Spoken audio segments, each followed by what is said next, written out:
Spider-Man and video games have quite a rich and lengthy history. In fact, it was as early as 1982 that the web slinger first appeared in a video game. Fast forward 8 years to 1990 and Spidey would appear in his first handheld console video game for the Game Boy. And that is what we are taking a look at today. Spider-Man's handheld video games throughout the years, starting with The Amazing Spider-Man for the Game Boy in 1990, going all the way up to The Amazing Spider-Man 2 for the 3DS in 2014. We will work our way up from console to console across the years, starting with the original Game Boy. So our very first game is The Amazing Spider-Man, a game actually developed by Rare, the people who brought you Banjo-Kazooie and all sorts of iconic games, including most recently Sea of Thieves. It was published by Nintendo in Europe and LJN in North America, and released in July of 1990. This is a very simplistic side-scrolling action game.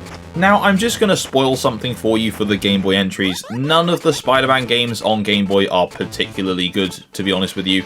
But that doesn't mean there isn't good things about them. So the plot goes as follows. All of Spidey's villains have discovered his secret identity, and in doing so have kidnapped his wife, Mary Jane. The game features several boss fights including Mysterio, Hobgoblin, Scorpion, Rhino, Doc Ock, and of course Venom, as you fight your way through to try and save Mary Jane. This game honestly feels like a port of an arcade game instead of being its own thing. You have 3 extra lives and 3 continues, and if you run out of these, that's it, you have to start the entire game again. You literally turn the game on, press start, and play. There's no password or save system, there's no options, there's no cheat codes. You just play the game, and that's it. Very simple times. Movement is quite slow, to be honest with you. Jumping about is also quite awkward, and Spider-Man walks around like he has a hunch. However, the combat, whilst very simplistic, is actually alright. There's some whack hit detection here and there. Sometimes enemy attacks feel very unfair against you, but when you are throwing punches, it does feel quite satisfying. Most of the game takes place in a side-scrolling platforming setup, but there are a couple of segments where you are crawling vertically instead. And honestly, these sections are where the game shines the most. There is stuff being thrown down at you, you have Spidey's spider sense to know when to get out of the way, you can punch people through the windows as they try and stop you, and then you have to crawl to the top and hop into whichever building you're climbing. Honestly, it's actually pretty cool. The game does also feature web swinging. It's not particularly well done and feels very janky, but it's still pretty cool to see pulled off. Now, in terms of critical response, it's hard to find very much about this game because of how early it released. There are some user reviews here and there, so to take some from game FAQs, we have quite a low range of scores here. There's quite a few 1 out of 10s, a couple of 2s, and a couple of 3s, with one person giving it a 6. I mean, this isn't the most offensively bad game that's released for the Game Boy, but it certainly doesn't do Spidey any justice. Anyway, so our next game is the aptly titled The Amazing Spider-Man 2, or if you're in North America, just Spider-Man 2. This one was developed by Bit Studios and was published by Acclaim Entertainment. The game released in 1992, and the story this time follows a group of supervillains, some of which were in the first game, framing Spider-Man for a bank robbery. For some reason. These villains include the Hobgoblin, Lizard, Graviton, Carnage, and Mysterio. In terms of gameplay, it's fairly similar to the first Spider-Man game for the console. It's had a little bit of an upgrade. Visually, I think it looks a little bit nicer, there's a bit more going on. Instead of just battling thugs, there are objects to collect to solve puzzles, as well as doing the crime fighting. So there's a bit more to this game. You can hop inside different buildings, climb through elevator shafts and vents, and just explore a little bit more than you could in the previous game. Once again, the combat is agreeable at best. There's a lot of wonky hit detection again, which is very frustrating. The boss fights are okay. There's a really awkward Hobgoblin fight quite early into the game, and I just found it infuriating to begin with. Once you get used to it, it's not too bad, but again, wonky hit detection does not make it a particularly good time. Thankfully for our pal Spidey, he seems to have gotten over the hunch he developed in the first game and now stands like a normal human being, so that's pretty good going. Overall, The Amazing Spider-Man 2 visually looks better than its predecessor, but in some ways plays a bit more awkwardly. Movement feels a bit jankier than it did before, and I'm not actually sure how that was possible, but trying to crawl around buildings is very hard work. At times, Spidey feels completely unresponsive to what you're pressing to tell him to do, and it does get quite infuriating. Now, in terms of critical response, there's a little bit more documentation about reviews for this game at the time, with various different outlets giving various different opinions. Nintendo Power gave it an 11 out of 20, such a random scoring system. Power Play gave it a 44% out of 100, and some establishments such as Consoles Plus gave it as high as 98%. I wonder if they played the same game. Anyway, the reviews for users on Game FAQs, again, quite low, a couple of 2s and a 3 out of 10. It's not the best game ever, again, it's not the most offensively bad thing for the console, but I wouldn't waste your time with this. There are much better Spider-Man handheld games we're covering in this video. Now, before we continue any further, if you're a fan of Spider-Man video games, licensed tie-in games, then this channel will be perfect for you, so why not hit that subscribe button and tap the bell for notifications of my future uploads. Anyway, let's get on with the video. So our next game is The Amazing Spider-Man 3 Invasion of the Spider Slayers. Quite a long name. And in North America, just dropped the amazing part and was just called Spider-Man 3 Invasion of the Spider Slayers. This game was once again developed by Binge Studios and was published by Acclaim Entertainment and released a year after the previous Amazing Spider-Man game in 1993. It loosely follows the comic book storyline of the same name, with Spidey being attacked by a variety of high-tech Spider Slayers.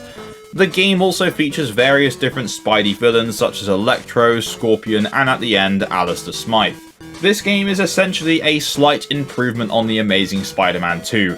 It keeps the mix of combat and puzzle gameplay whilst improving on it just a little bit. This still isn't a perfect game by any sense of the imagination, but it's certainly an improvement on the previous. In terms of controls, Spider-Man controls fairly well, with Spider-Man now being able to run instead of just slowly ambling from point A to point B.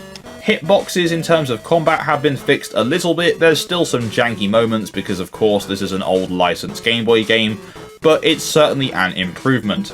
The first level of the game just throws you in and tells you to just defeat 20 thugs in the park, and once you've done this, the story actually properly gets going. Once again, you can web swing. It doesn't really work very well and feels very awkward, and sometimes you end up just swinging in a loop. It's not the greatest, but it's kind of funny to look at. Spidey himself doesn't look too bad, and the game in terms of graphics looks alright overall as well. To be honest, you could pretty much just interchange any 3 of these Amazing Spider-Man games with each other and you wouldn't really notice too much difference. This one's definitely better than the previous 2 and looks better, but really all 3 of these games are kind of write-offs. But we do have to be a little bit forgiving because of how old these games are and on the console they are on. Now again, there's very little critical information about this game's review scores.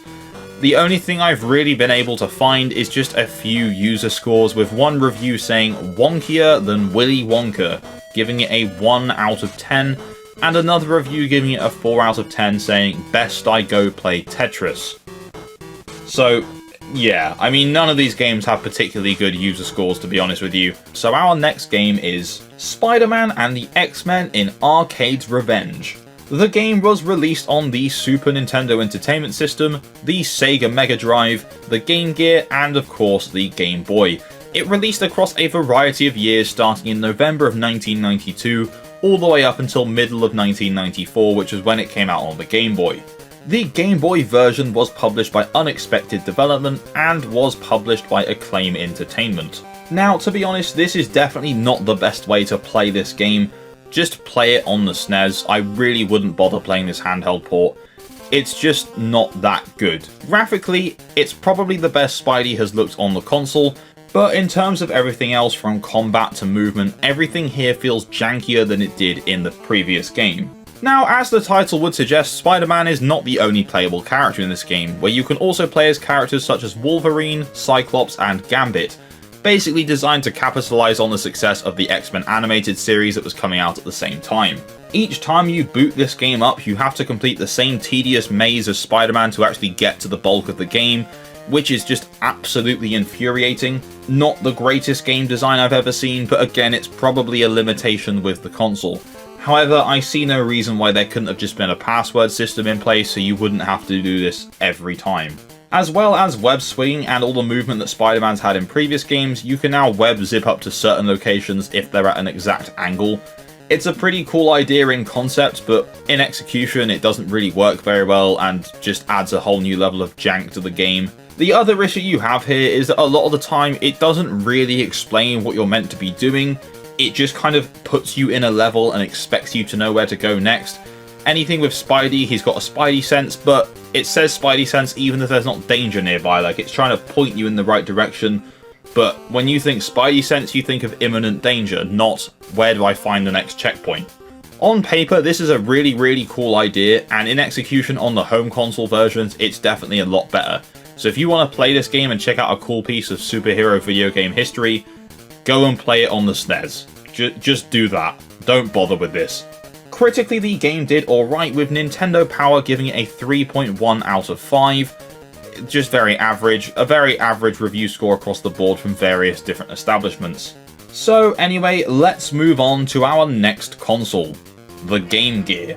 So yes, our next console is the Sega Game Gear, which launched in 1990 in Japan, 1991 in America and Europe, and in 92 in Australia. This console is home to 3 different Spider-Man games, none of which being exclusive to the console like the Amazing Spider-Man Game Boy games. So our first game is called Spider-Man vs. the Kingpin. This game released on the 19th of May in 1992 and was developed by Sega. However, the original console port of this game was developed by Technopop, so Sega essentially just ported it to the Game Gear rather than a full development process. But still, developed by Sega nonetheless. The Game Gear version specifically was published by Acclaim Entertainment. So here we have our first Spider-Man handheld game in colour, which is a pretty cool jump and sight to see. The story is actually kind of wild. The Kingpin plants a nuclear bomb inside New York City and frames Spider-Man for it? Huh? The keys to deactivate the bomb have been given to many of Spider-Man's villains, including Doc Ock, Sandman, Lizard, Hobgoblin, Vulture, Mysterio, Electro, and once again, of course, our boy Venom. Now, in terms of movement, Spider-Man has once again been downgraded back to just strolling everywhere on a casual walk, but this game does feature some quite precise platforming, so it's not really the end of the world. In terms of combat, Spidey as always has quite a limited moveset, with his most powerful weapon just being crouching down and kicking to avoid getting hit. I'm not joking, that's pretty much the best way to play this game. The hit detection is certainly a lot better than it was on the Game Boy games, so that's good to see. Overall, this game is just a big improvement on the previous Spider-Man handheld games we've looked at so far. Whilst it isn't as graphically impressive as its home console counterpart, Spider-Man vs. the Kingpin for the Game Gear is a pretty decent looking game. The Spidey model does look a little bit goofy at times, with his head looking a little bit disproportionate to the rest of his body. I'm not sure if that's just me, but overall this is really just a decent little game. It's not a particularly long game. In fact, if you get through the game without much difficulty, you can finish this in like 20 minutes, but you get 20 minutes of pretty good entertainment. The only things really letting this down is just some slightly clunky controls, and again, a lack of password or saving feature, so if you quit out halfway through, you're going to have to redo that whole half before getting to the rest of the game.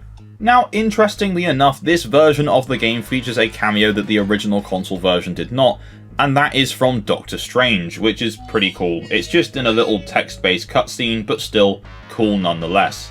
Now, in terms of critical response, there isn't very much to say about the Game Gear version. I've been able to find very little about this, except it's just a fairly difficult but pretty average port of a pretty good game. The home console version of this game was such a commercial success that it single-handedly convinced Marvel to not cancel the licensing deal they had with Sega, and a later version of the game would even go on to inspire sections of the Spider-Man 2 movie tie-in game. So it's got a pretty cool legacy. Okay, so next up we have Spider-Man Return of the Sinister Six, developed by Bit Studios and again published by Acclaim Entertainment. This one released on the Nintendo Entertainment System, the Sega Master System, and of course, the Sega Game Gear. The Master System and Game Gear ports came out in 1993. Now again, this is another side-scrolling Spider-Man beat-em-up because there wasn't really much else option at the time, and as the title suggests, features Spider-Man vs. the Sinister Six. There's no real deep plot to this one except Doc Ock is trying to take over the world and asks for the help of the Sinister Six, and Spidey has to stop them. that's pretty much it. It's pretty much the standard Spider-Man side-scrolling platforming experience we've come to expect now, and every now and then, occasionally you have to find an item to continue, such as a detonator or a key to get through a door. Now, personally, I would argue that this game actually looks worse than Spider-Man vs. the Kingpin, with the Spider-Man model looking almost meme-worthy. I mean, it's visually appealing with a lot of cool high-contrast colours, but I just think the Spidey design in this game is just rubbish. In terms of gameplay, this is identical to the Master System version, it's just slightly harder because the screen is a lot smaller, and you can't sometimes see where you're jumping ahead. However, on the plus side, Spider-Man can once again run, so that's one good thing. Jumping and moving feels quite fluid, combat's still clunky with some slightly wonky hit detection, but that's what we've come to expect from the 90s era of Spider-Man platforming games. Now again, in terms of critical response, it's been very hard to actually find anything about this game, but a Sega magazine from here in the UK gave this a 79 out of 100, which is pretty good going. To be honest with you, this is a fine game with some weird design choices in terms of its presentation, but overall it's pretty good. I would recommend playing the Master System version over this just because the screen cutoff is a lot better. You're not limited to the Game Gear's tiny screen. However, at the very least, I can confirm that Spider-Man fares a lot better on the Game Gear than he does on the original Nintendo Game Boy. Now, our final Game Gear Spider-Man game is one we have already looked at, and that is Spider-Man and the X-Men in Arcade's Revenge. Now, visually, of course, this is superior to the Game Boy version, but in terms of actual gameplay, this is pretty much identical. It still has all the same issues that this game had on the Game Boy. Every time you start the game, you have to replay that irritating maze at the beginning. There's some wonky controls, some wonky hit detection, and some really high difficulty spikes. If you want to play a handheld version of this game, I would say the Game Gear is definitely the superior choice, but still not that great. I will just say, if you were a fan of any of these games growing up, or you like them now, then that is great because these games have been made to be enjoyed. This is just my opinion and my views on the games. Now, this version of the game was developed by Software Creations and was again published by Acclaim Entertainment, releasing on the Game Gear in March of 1994.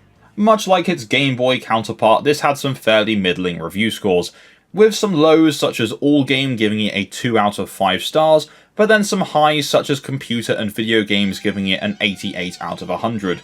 It really was quite a divisive game.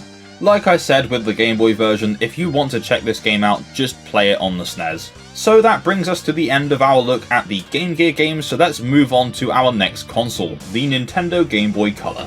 So the Game Boy Color launched worldwide across October and November of 1998, and was home to just 2 Spider-Man releases, one of which was exclusive to the console. So without further ado, our first game is simply called Spider-Man. This game launched across August and September of 2000, this time being published by Activision. The home console version was developed by the legends at Neversoft, who brought us the Tony Hawk's Pro Skater series. While we're on that topic, the home console version of this game actually uses the same engine as Tony Hawk's Pro Skater, and Spider-Man actually was a hidden character in Pro Skater 2. Anyway, let's get back onto the Game Boy Color version.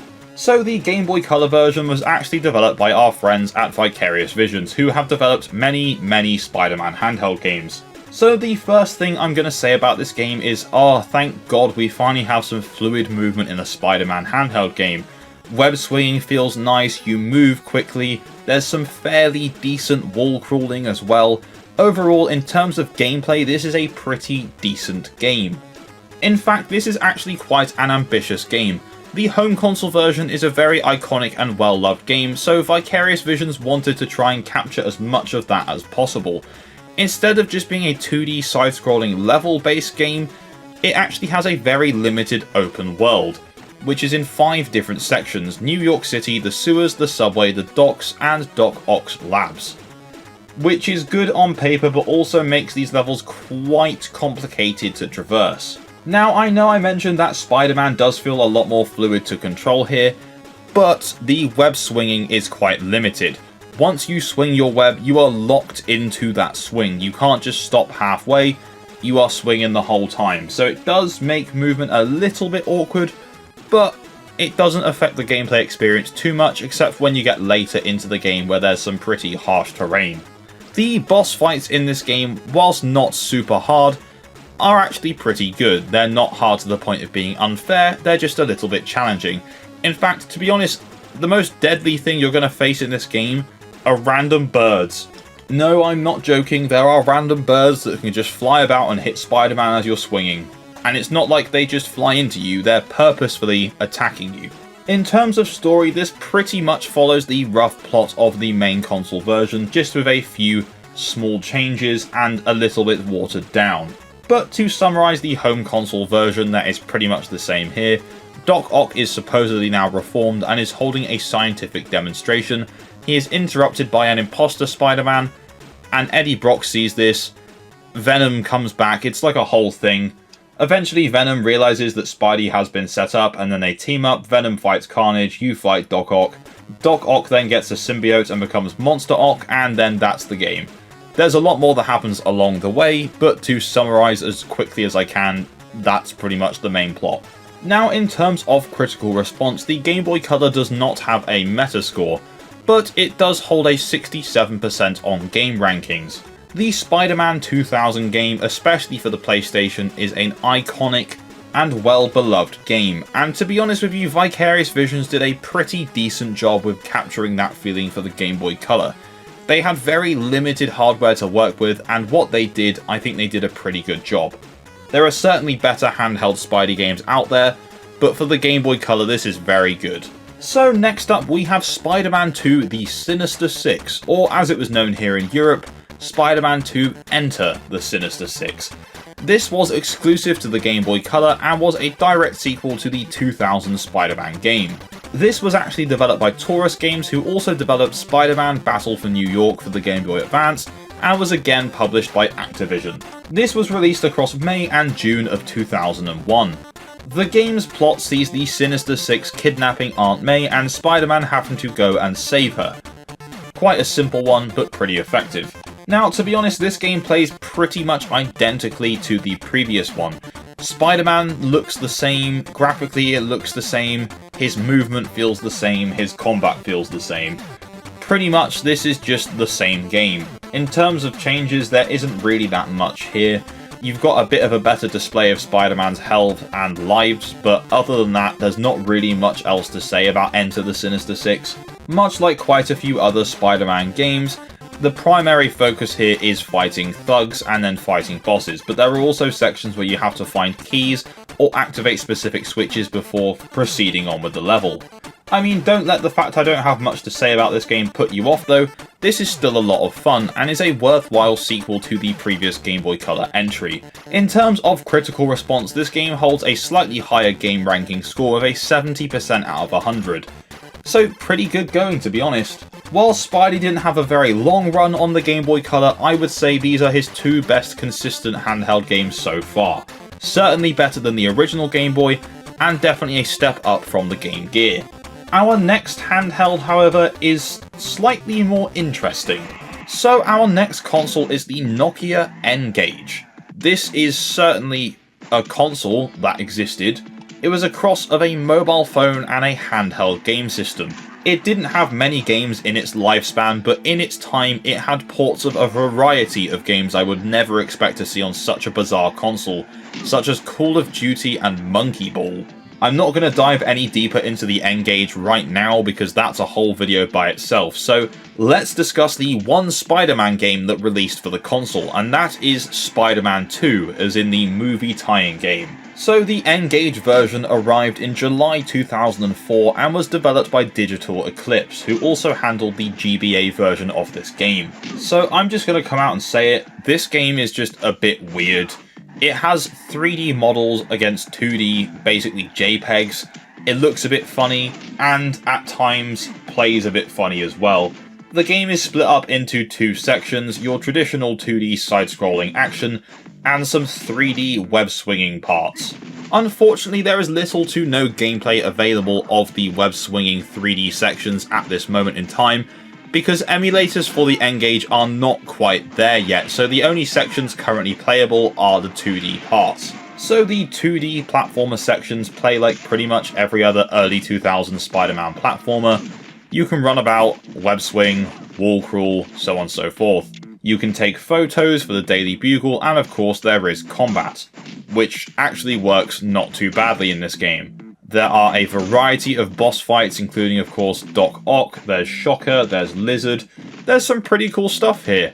It's just a shame it's on such a forgotten niche platform, because it's a pretty cool piece of Spidey's history. It's not the greatest game ever made. In fact, it's not even close, but it's pretty ambitious for what is essentially a Nokia phone. This game even featured an online scoreboard for players to compete against each other with, which for the time in 2004 is really cool. Overall in the game you got 15 2D levels and 5 3D web swinging levels. Whilst I can't show you these 3D sections, there were quite a few complaints about a really slow frame rate and blind corners you couldn't see round, which led to a lot of frustration. In terms of critical response, there isn't very many sources to find here, but IGN gave the game a 7 out of 10. Make of that what you will, because they're not the most reliable source. On GameSpot it holds a 5.2 out of 10, which seems a bit more fair. This game is just fine. It's a cool piece of history on a forgotten piece of hardware, so it gets bonus points for that, but as an actual video game, it's just aggressively average. Anyway, so moving on, our next console is the Game Boy Advance. So without further ado, our first game is called Spider-Man Mysterio's Menace, and this released in September 2001. This game released exclusively for the Game Boy Advance, and was actually a sequel to Spider-Man and its sequel Spider-Man 2 Enter Electro, which was an exclusive to the original PlayStation. So honestly, I'm not sure why they made a sequel exclusive to the Game Boy Advance. Very weird progression. Anyway, this game begins with Mary Jane reminding Peter to buy a new fishbowl for their fish. However, multiple things start to happen in the city across the night, and Spider-Man has to go and investigate these criminal activities. There are 7 stages in this game, and each one has a boss at the end, including Rhino, Hammerhead, Electro and Scorpion, and eventually the game's titular antagonist, Mysterio. The game is a 2D side-scrolling platformer beat-em-up kind of game, as is the case with every other Spider-Man game for the console. Now, this Spider-Man game released in the very first few months of the Game Boy Advance's lifespan, so graphically it looks fine, but there's definitely better looking games on the console in the Spider-Man series. In terms of controls, Spider-Man himself controls alright. Attacks are pretty button mashy because there's not exactly many buttons to select from on the console. And the only thing that really winds me up is there's a bit of awkwardness when trying to handle wall crawling. Getting on and off of this can be really difficult.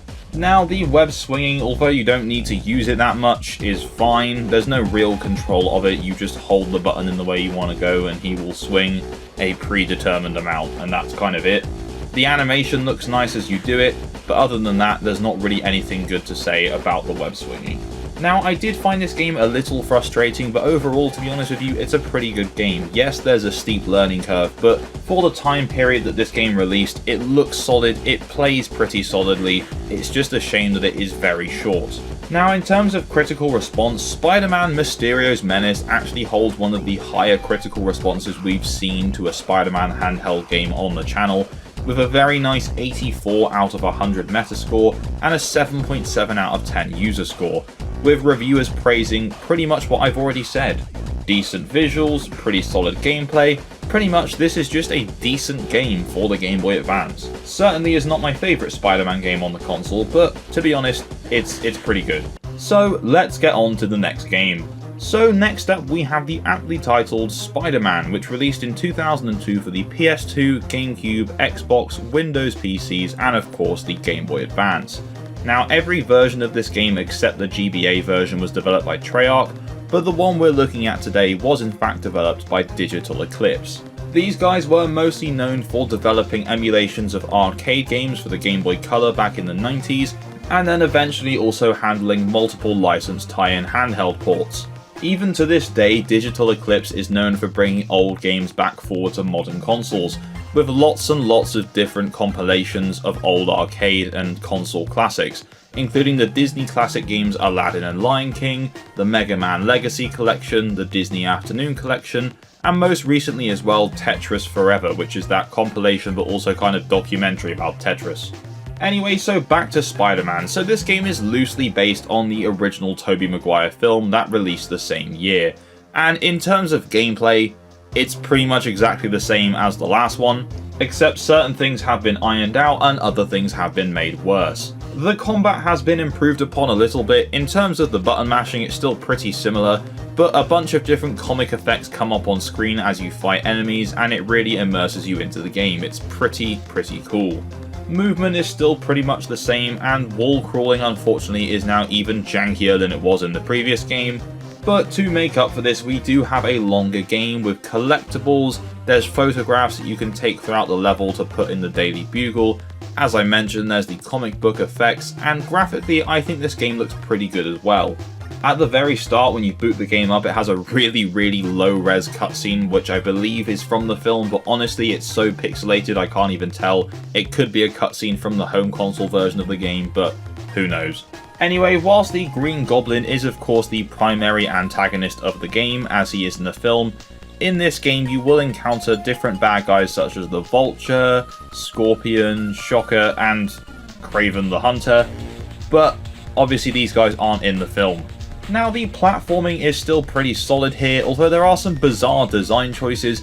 It gets a little confusing because the artists and designers don't really differentiate the background objects from the main objects, so you don't really know what you can and can't stand on. This becomes very apparent very early on within the first level. You can't tell between girders that you can climb and those that are just there to look pretty, I guess. Now the previous Spider-Man entry on the Game Boy Advance didn't even have saving yet, it only featured the password system because obviously this was very early on in the Game Boy's lifespan. However, thankfully this game does feature actual saving, so you can just save and pick up from when you next play. Which I know in this day and age sounds ridiculous and like a obvious thing, but this was a luxury back then. Now this game does not actually have a single Metacritic review or meta user score, so I've based it off here of a couple of different reviews that I've pulled up. IGN gave it 8.8 out of 10, and according to Game Rankings it's got a 78% out of 100. So to be honest again, this is a pretty good game.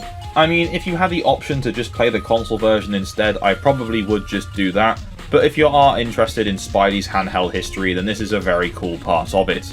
Now, in honor of our next game, if you've made it this far in the video, please comment "It's pizza time" down below. Pizza time. Yes, that's right, next up we have Spider-Man 2, released in 2004 and based on the film of the same name.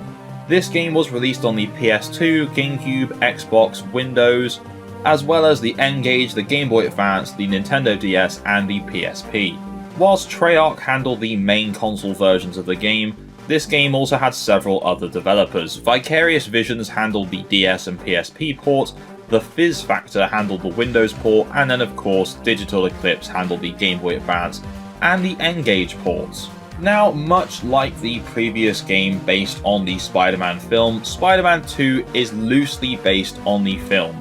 The developers actually received a copy of the script that was being used to create the film and decided that it would not be good enough to hold up in a video game, because obviously not all the film is just non-stop action.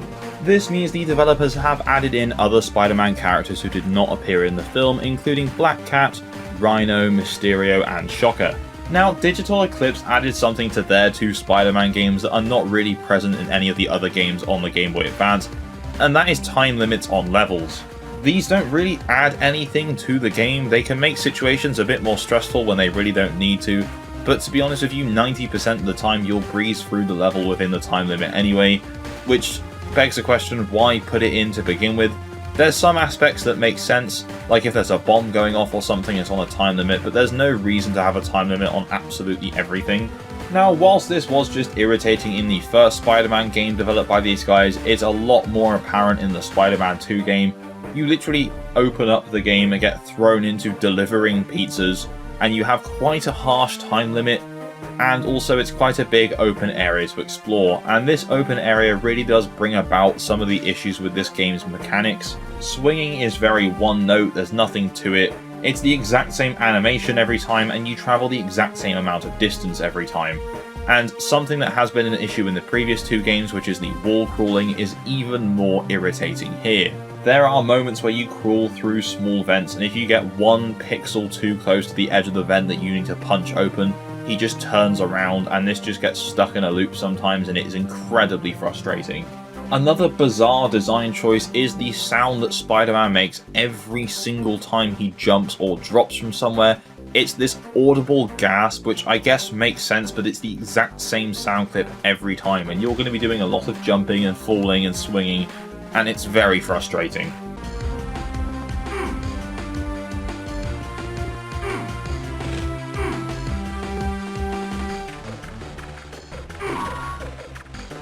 Now, for the most part, this game is again a 2D side-scrolling beat-em-up platformer with a few small 3D segments, which aren't that good. It features 30 levels, so it's quite a decent length for a Game Boy Advance game. Now, I do think the visuals are a lot nicer than the previous Spider-Man game developed by Digital Eclipse. Spidey himself looks better as well, but outside of this really does just feel like a half-baked, reuse all the assets kind of sequel that's quick to make, which makes sense, but it's just really frustrating because the Spider-Man 2 on consoles was just so good. This just flails in comparison. In terms of critical response, Spider-Man 2 for the Game Boy Advance holds a 65 out of 100 score, which still isn't terrible, but is significantly lower than its predecessors, which I think pretty much tells you all that you need to know. So next up we have Ultimate Spider-Man, which released in 2005. Now, the home console versions were developed by Treyarch once again, but the handheld versions this time around were handled by Vicarious Visions. They developed both the Game Boy Advance port and the DS port. Now, to be honest, the biggest changes from the previous Spider-Man games for this are the graphical style and the way Spider-Man moves. As you can see, this game maintains its home console and DS counterparts' cartoony comic book cel-shaded style, and it actually looks pretty good considering it's a Game Boy release. So the story is pretty much exactly the same as its comic book counterpart, allowing you both to play as Spider-Man and Venom. However, the Game Boy Advance version only features 3 different villains, and one of those you can't even fight because they get defeated beforehand. So you can fight Silver Sable and Carnage, and Shocker is in the game, but he is defeated by Silver Sable before Spider-Man gets to him.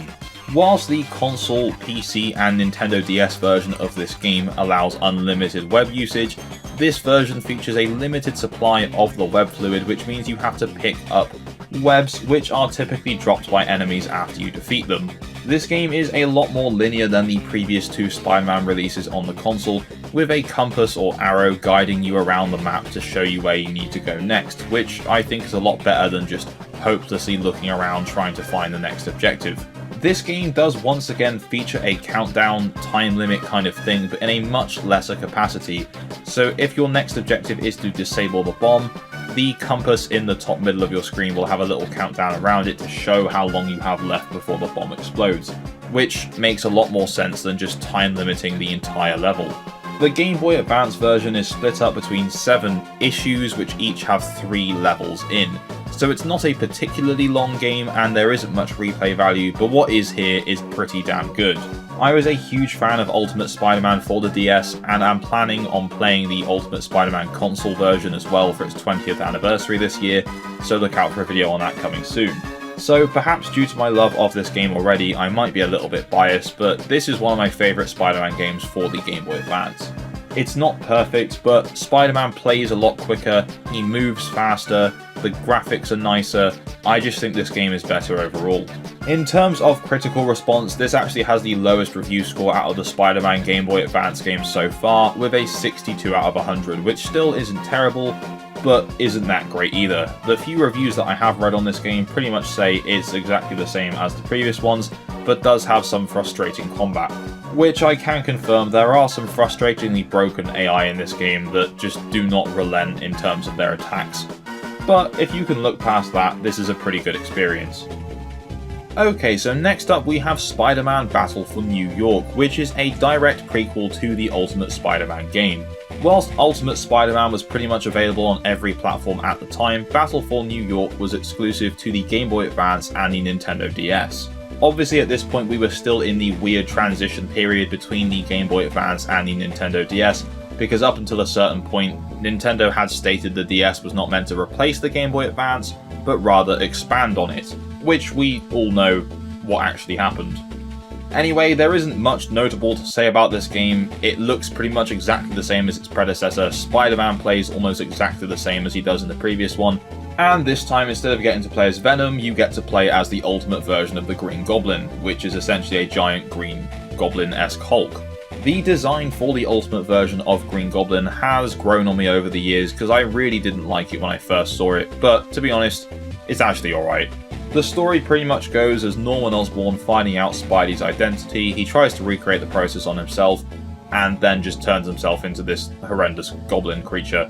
And then he wants to create a goblin army and Spidey has to stop him. It's pretty much exactly the same plot as The Amazing Spider-Man with the lizard creating lizard people, except with goblins. This version is basically just a dumbed down version of the Nintendo DS game, where they've had to subtract obviously the touchscreen minigames and of course features that were exclusive to the DS's second screen. So on the DS port, there are 4 special moves which are controlled via the touchscreen, which are just completely absent from this game, because I guess there would be no way to incorporate that into a single screen Game Boy Advance. Now, personally I had no problem with this game, but in terms of critical response, this is by far the lowest we've seen yet. Whilst it doesn't have enough critical reviews on Metacritic to get a proper score, the 3 reviews that it does have are not very good at all, the highest score being 45 out of 100, with the lowest being 37. All of these just saying that it's bland, difficult, short levels, and just really bad hit detection. I personally didn't find the hit detection that bad, but I do understand that this is essentially just a carbon copy of the Ultimate Spider-Man game, but worse. If you have to play a version of this game, play the DS version because it's much, much better. Okay, so for our final Spider-Man game for the Game Boy Advance, we have Spider-Man 3, which is based off of the film of the same name. Now, I had the home console version of this, the 360 one to be precise, and it wasn't fantastic, I'm not gonna lie. It was okay, and when I played the DS version, I didn't really like it very much. So basically what I'm saying is I didn't have particularly high hopes going into this. Anyway, Spider-Man 3 released in 2007 for the PS2, PS3, the Xbox 360, Windows, the Nintendo Wii, Game Boy Advance, the DS, and the PSP. Whilst Treyarch handled the current gen main console versions, so the PS3 and 360, Vicarious Visions handled all the others except the Windows port. Because at this point Vicarious Visions had done a lot of work with the Spider-Man IP, so they knew what they were doing. Now, coming off the back of playing Ultimate Spider-Man and Battle for New York back to back, the graphical style in this game is obviously not quite as colourful, which I wasn't quite as keen on. In fact, the Spidey model in this game isn't very good, to be honest. However, don't let the slightly jarring graphical style of this game put you off, because to be honest with you, it's actually pretty fun. In fact, this is the Spider-Man game on the Game Boy Advance that I actually ended up playing the most of. It wasn't intentional, but I just sat there enjoying it and zoned out and realised I've been playing this a fair bit longer than all the other games in this video, so perhaps I'm being a little biased. So yes, Spider-Man 3 is just more of the same, except I would argue a lot more ironed out, because by this point Vicarious Visions have been making Spider-Man games for like nearly a decade, so they really did know what they were doing. It's essentially a nice mix of what we've all learnt from playing the Spider-Man movie tie-in games previously on this console, as well as a mix of the Ultimate Spider-Man game as well.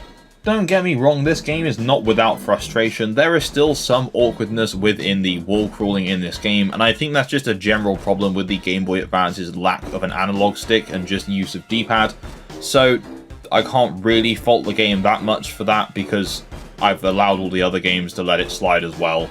Now, the story here is loosely based off of the film, of course, but it actually does pretty much follow most of the film.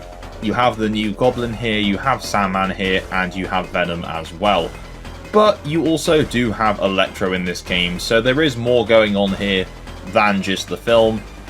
But I'd say this one is the closest resembling to the film plot out of the 3 Tobey Maguire Spider-Man tie-in games. Anyway, in terms of critical response, this game holds a 68 out of 100 on Metacritic, which is a bit higher than the previous 2 titles, and I have to say is well deserved. and if anything could actually be a little bit higher, because there are reviews for this game on the Game Boy Advance that go as high as an 80 out of 100, which I personally think would be closer to what it should deserve. Anyway, that takes us to the end of our look at Spider-Man games for the Game Boy Advance, so our next console is the Nintendo DS. I was very surprised to learn that there are actually 9 Spider-Man games released for the DS between the years of 2004 and 2012, which is just testament to the DS's long lifespan, because that's an 8-year period of Spider-Man games on the console. So first up we have Spider-Man 2, a tie-in to the Spider-Man 2 movie of the same name starring Tobey Maguire. The console version of the game at the time was a fan favourite for its open world setting and web-slinging mechanics. This particular version of the game was developed by Vicarious Visions, a developer that we've actually spoken about quite a lot on the channel, as they've handled a lot of Transformers handheld games as well. Anyway, the DS version of Spider-Man 2 released late in 2004, which was still in the DS's first year of its life, which is pretty cool. Now, of course, Spider-Man 2 for the DS was always going to be different from its home console counterparts. This is a linear 2D side-scroller that uses 3D graphics and environments. It looks pretty cool, to be fair. Now, the game pretty much loosely follows along to the plot of the film, and then includes characters that weren't actually in the film as well, so it's basically just an abridged retelling of Spider-Man 2 the film, which is absolutely fine because Spider-Man 2 is a great film. Anyway, so the first thing to discuss about this game is the level design. Now, it's going to be down to your personal preference if you like the level design in Spider-Man 2 or not. They're very large, labyrinth-like levels with no clear direction on which way you're supposed to go. Now, this doesn't apply to every level in the game, but the vast majority of them follow this same structure. Take even the opening level, for example. You have to rescue hostages from a burning building, whilst fighting your way through criminals, of course. Now, you have to basically just go into every single room along your way and just hope you remember the way you came, because there's no actual direction that it shows you to go in. You just have to take small audio cues of people shouting help for Spider-Man, and just hope you find them. Now, the other major factor of this game is of course the combat. So you have 2 buttons, you have Y for punch and A for kicks. There isn't really a defensive button, but occasionally you can press the left bumper just before certain attacks hit to go into your spider sense mode, where everything else slows down and you can kind of move out the way, but there's no actual set block button. Enemies can attack you quite fast, and sometimes they have some invulnerability whilst they're doing these attacks, so along with the labyrinth levels, it does slow down the pace of the game quite a bit when you're in these combat situations. This game does also feature boss fights and some more traditional levels that don't require you to zigzag around, and these are pretty good. Some of them have some touchscreen minigames like tapping on Mysterio clones, and that's pretty cool to see. And what I enjoyed most is this game doesn't heavily rely on touchscreen gimmicks, which was quite impressive considering this was a first-year DS release. Now, don't get me wrong, this game isn't perfect, but I do really like what it was going for. There was a lot of potential here that kind of lays the groundwork for later Spider-Man DS games that came after it, so I got to give credit where it's due. This is not a bad game. In terms of critical response, this one holds a 61 out of 100 score on Metacritic, which is in the mixed or average zone, which I guess is kind of deserving. I feel like it could have maybe been a bit higher, but I do understand why it is where it is. So, as I said previously, Spider-Man 2 set the foundations for future Spider-Man games on the DS, and that brings us nicely to Ultimate Spider-Man for the DS. So, Ultimate Spider-Man was released about a year after Spider-Man 2. This came out in late 2005 and was once again developed by Vicarious Visions, with Treyarch handling the main console versions, as it did with Spider-Man 2. The story takes place within the Ultimate Marvel Universe and is set 3 months after the Venom story arc from the Ultimate Spider-Man comic series. The game itself opens with a retelling of that fight between Peter and Venom at the end of that arc, before jumping about 3 months ahead. Now, I'm just going to come out and say I've never actually played the console version of Ultimate Spider-Man, but having played this game, I now want to go ahead and play the console counterpart as well. To summarize before I even start talking about the gameplay, Ultimate Spider-Man for DS is a really good game. It feels like Vicarious Visions were given a much bigger budget to work on this port as compared to the Spider-Man 2 port they did. Movement is better, combat is more fluid, web swinging is better, everything overall is just better. All versions of this game have a cel-shaded comic book look to them, and it looks really nice on a small DS screen here, I do have to say. So Ultimate Spider-Man features two very different gameplay styles. You have Spider-Man and you have Venom. Spider-Man is basically an enhanced version of how he played in Spider-Man 2. As I said, a lot more fluid and more fun to control and fight with, and he finally has a dedicated dodge button, which is just a massive quality of life improvement that this series really needed. Then we have Venom. Venom in this game is essentially the tacked on touchscreen controls. Now, Venom is not tacked onto the story, and he is in the main version of the game. It's just the touchscreen controls that feel a little bit tacked on. So you can pretty much control Venom just by using normal buttons, but the game really encourages you to use the touchscreen controls. You can tap in front of him to attack close distance, and you can tap further away to attack long distance. You can swipe and that will shoot out a tendril, and you can tap and hold on certain objects and Venom will pick this up using one of his tendrils. This is important in some missions because you do actually need to move stuff around, so you do have to use this touchscreen control. A very cool feature that carries across from the main version of the game is that Venom slowly takes damage over time as the symbiote is feeding on Eddie, so he needs to eat NPCs to regain health. So yes, you do just have to eat random civilians throughout the game. And this really threw me off at the start because I had no idea this was going to be a feature in this game, and one of the first things you do in the first Venom level is just start chowing down on people, and I just think that's hilarious. Personally, I preferred playing as Spider-Man more just for the more fluid controls, and Spider-Man's movement is obviously a lot more agile, but if you're a big Venom fan, you will enjoy playing as him because he does feel very powerful as you fight your way through enemies in levels. Anyway, so in terms of critical response, Ultimate Spider-Man for the DS received very positive reviews. It has a 78 out of 100 score, which is generally favourable according to Metacritic, with some reviews going as high as a 94 out of 100. The user score for the game is a bit lower, it's a 7.2 out of 10, but still very good, especially compared to some of the other games we've looked at on this channel. Okay, so next up we have Spider-Man Battle for New York, which is actually a prequel to the Ultimate Spider-Man game, and again is based on the comic book series with the same name. Spider-Man is once again the main playable character, but you can also play as the Green Goblin. This game is essentially a reimagining of their first encounter within the Ultimate Universe. Although it is a prequel to the Ultimate Spider-Man game, this was not developed by Vicarious Visions. This was actually developed by Taurus Games. It was still published by Activision though. This was released in late 2006 for Game Boy Advance and Nintendo DS. So this game has no main console counterpart to compare it to, it is just the GBA and DS versions.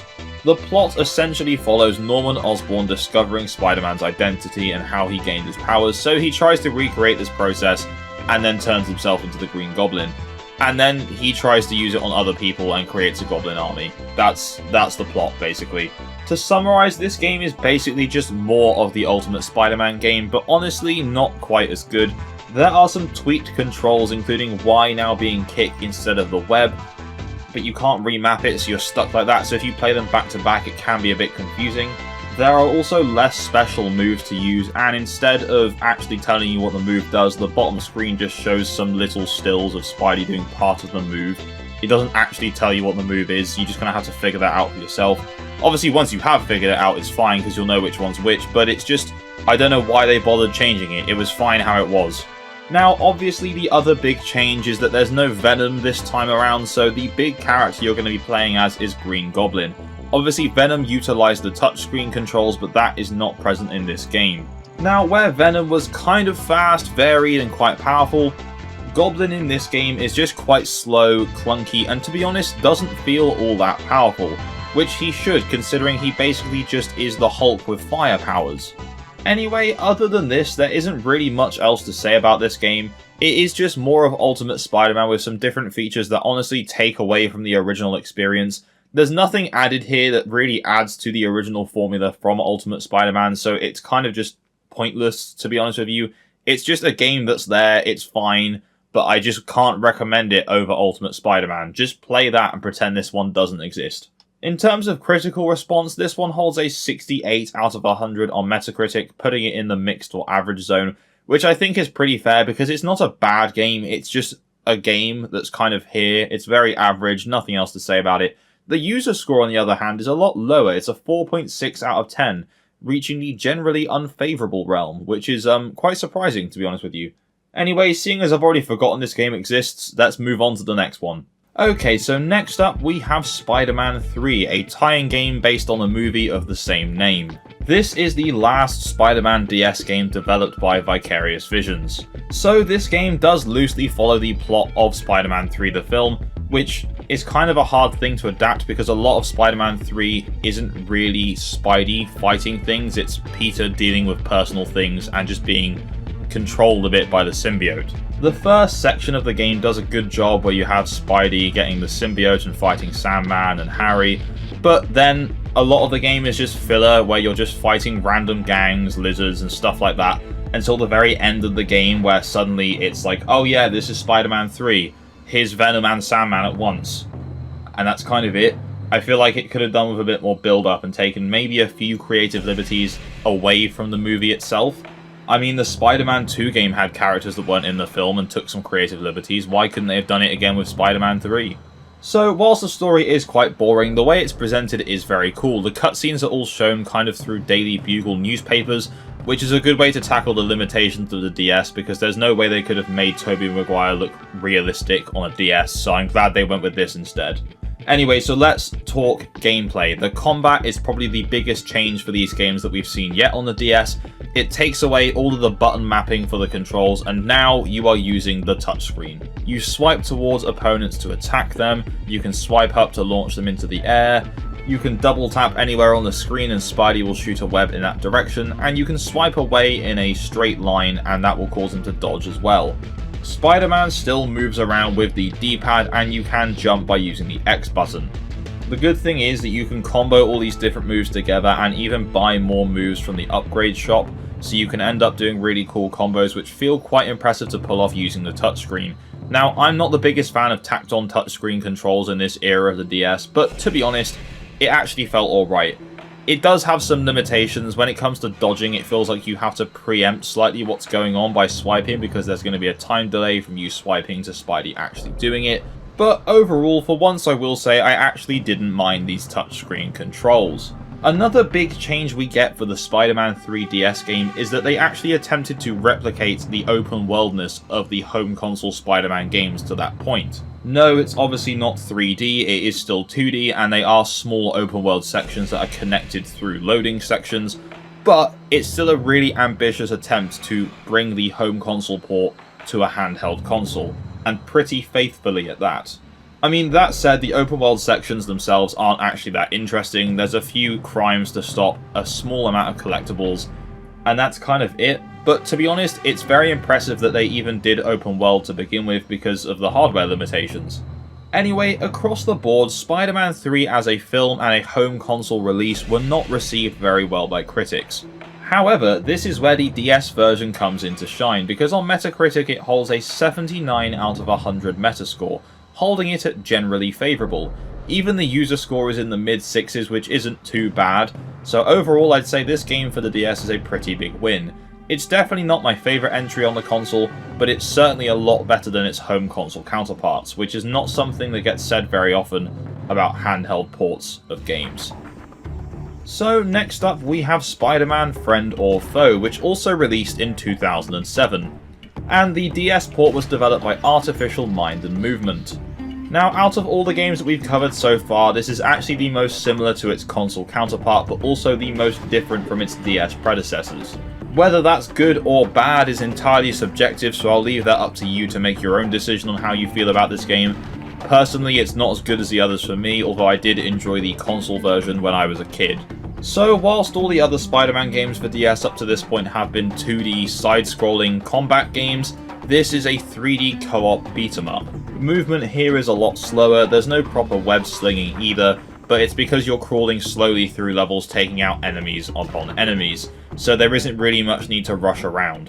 However, really that does take away a lot of the fun as playing as Spider-Man in a Spider-Man game because everyone just feels really slow and clunky to control.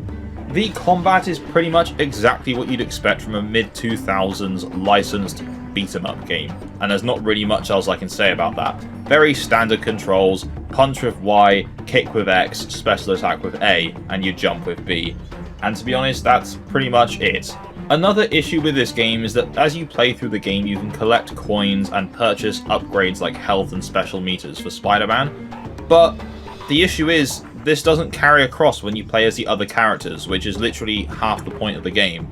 So you upgrade Spider-Man and then you switch to your teammate and they have like half the health, so it's just completely pointless and discourages you from playing as other characters like the game wants you to. Very bizarre design choice there, to be honest. I mean, characters you unlock later in the game do have larger health bars like Venom and Sandman, but the early ones just don't, so it's completely pointless trying as the other ones, and not to mention half the characters do have very similar movesets. Spider-Man, Blade, and Black Cat, for example, all have quite similar movesets. It's very weird. If you're going to make a game where half the point of the game is that you team up with Spider-Man characters and other Marvel heroes, and the game wants you to play as these other characters, at least make them interesting to play as. In terms of design, the game looks fine. Graphically, it's fine. Some of the character designs are straight from the Spider-Man trilogy, the Sam Raimi trilogy, so Green Goblin, New Goblin, so on and so forth, but some of them are more comic book looking, like Black Cat. It's a very weird mix of the two. The story, whilst nothing to write home about, does feel very silly comic booky, which is very cool. These alien creatures called Phantoms came to Earth on the same meteor that brought the Venom symbiote, and you've got to find out who's using these Phantoms to try and take over the Earth. Spoiler alert, it's Mysterio. But other than that, there are a couple of touchscreen based minigames that aren't particularly exciting, and unfortunately you do have to do them at certain segments in the game, and by the end they do actually get quite difficult. The boss fights are all very generic mid-2000s beat-em-up boss fights, just repeat the same move over and over again like 3 times and that's it, you're done. Anyway, so in terms of critical response, this one did not fare quite as well. Across the board, to be honest with you, Spider-Man Friend or Foe on every platform is just a very average game, with the DS port actually getting the lowest critical score out of all of them with a 55 out of 100. But that's not really saying much because the highest one was 62 out of 100 on the PS2. The user score is about the same as well, about a 6 average, so just a very middling game all round. Okay, so moving away from the middling averageness of Friend or Foe, we now have Spider-Man Web of Shadows. This was released in late 2008, and the DS version was developed by Kryptonite Games. So the PS3, Wii, and 360 version of Web of Shadows is an open-world game. The PS2 and PSP version is a 2.5D side-scroll and beat-them-up.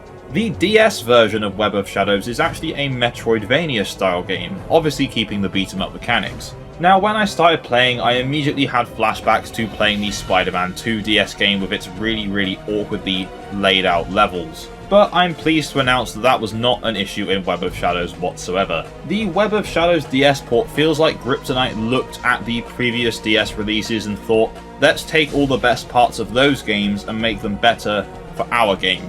The general concept of the Metroidvania type levels from the Spider-Man 2 DS port was a really cool idea, it just wasn't handled very well. Here it's handled a lot better. Then they took the general control scheme from Ultimate Spider-Man and the much more fluid and comboable, is that even a word? Combat from Spider-Man 3, minus the touchscreen controls. Spider-Man gets infected by one of the invading symbiotes, which now allows him to switch between the black suit and the regular Spider-Man suit at will. So you have 2 different control schemes. You have the regular Spider-Man control scheme that we've seen before, and now the black suit one, instead of web swinging you can dash, and both suits have different combat moves. The game also attempts to bring across the choice system that was prevalent in the home console version. And yes, it does still work here, it just feels a little bit more awkward and tacked on than it does in the main console version of the game. Now, this is all sounding pretty good so far, but this game does have a few issues. The biggest issue for me is that obviously this doesn't want to be a short game, so there's a bunch of unnecessary padding added in about halfway through, which is just a lot of backtracking, then locking you in a room with a bunch of enemies that keep respawning, and it actually gets quite difficult because it's just complete luck depending on what enemies you're going to get. And in these situations it can be very overwhelming and quite challenging to overcome them because there's so many different enemy types you could encounter.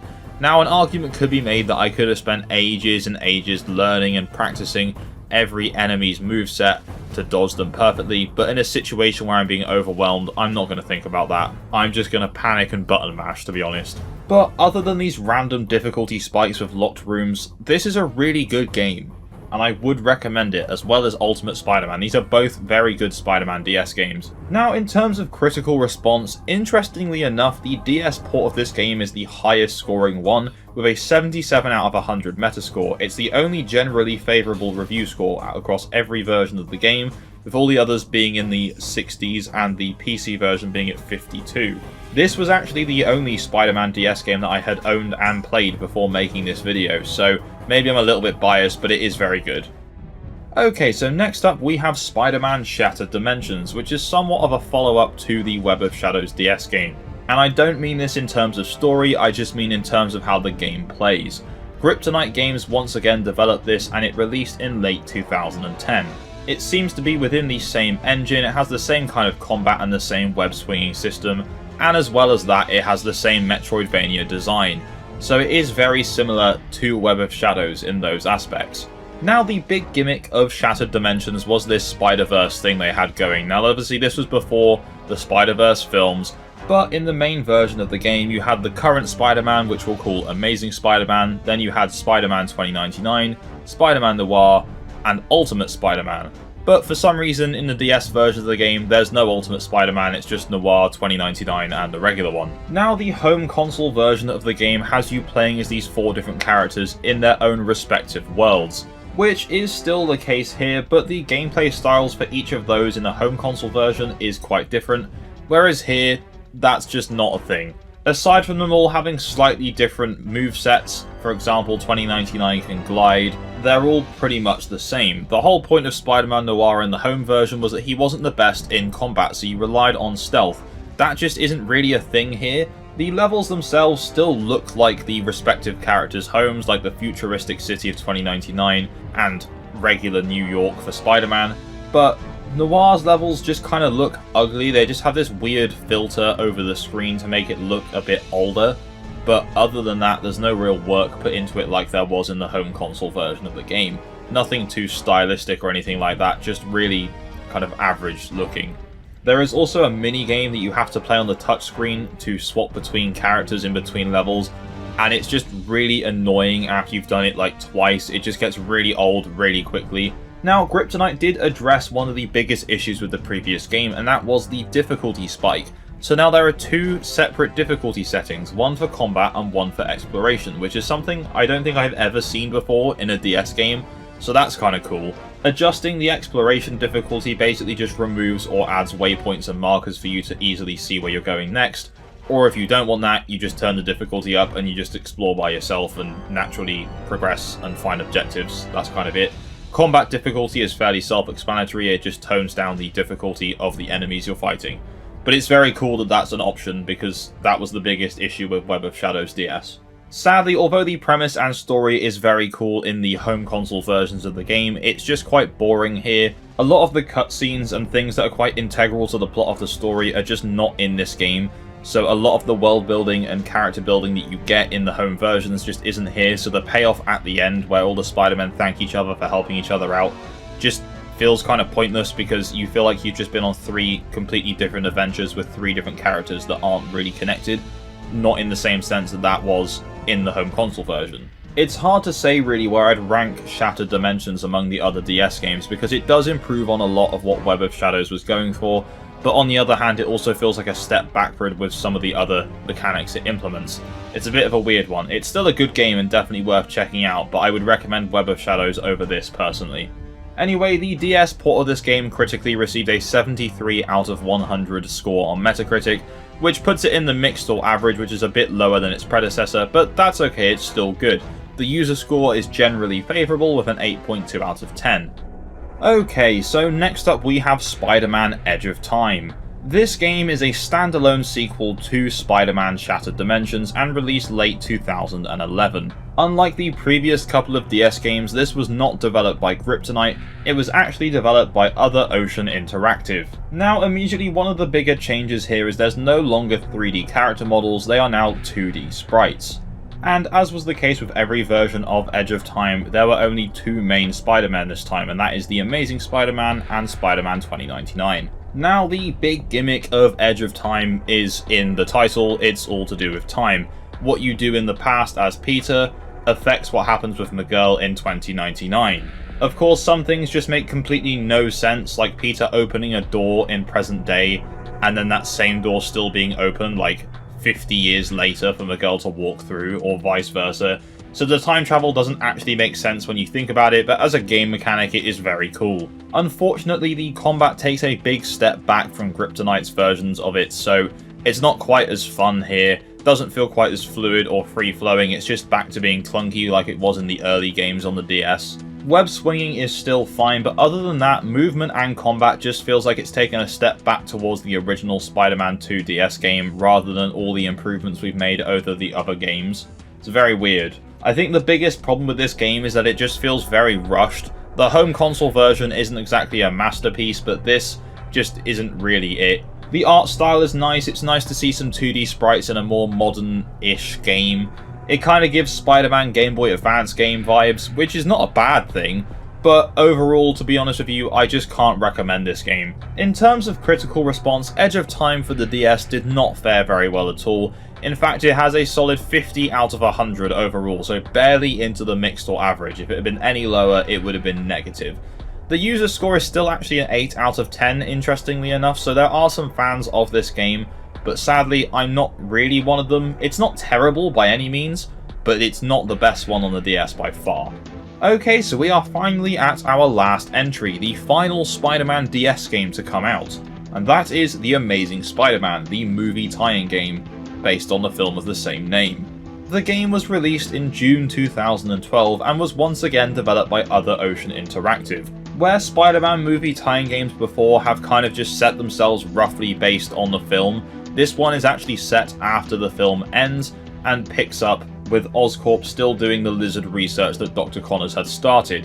So that's pretty cool. I do like when movie tie-in games continue the story of the film rather than just try and replicate them in a usually worse way.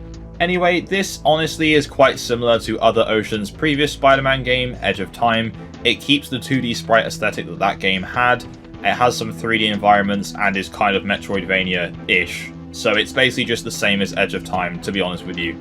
The combat is still clunky, the movement is still kind of It's not fantastic, it's not terrible, but there isn't really much else to say about it that hasn't already been said about Edge of Time. So in terms of critical response, The Amazing Spider-Man is probably the lowest reviewed one yet. It only has 3 responses on Metacritic, so it doesn't actually have an official score, but those scores are 40, 42, and 50, so it's got an average of mid-40s, which is by far the lowest for any Spider-Man DS game we've seen so far. Again, I don't think these reviews are particularly fair. It's not a bad game, there's just nothing special about it, it is just very average.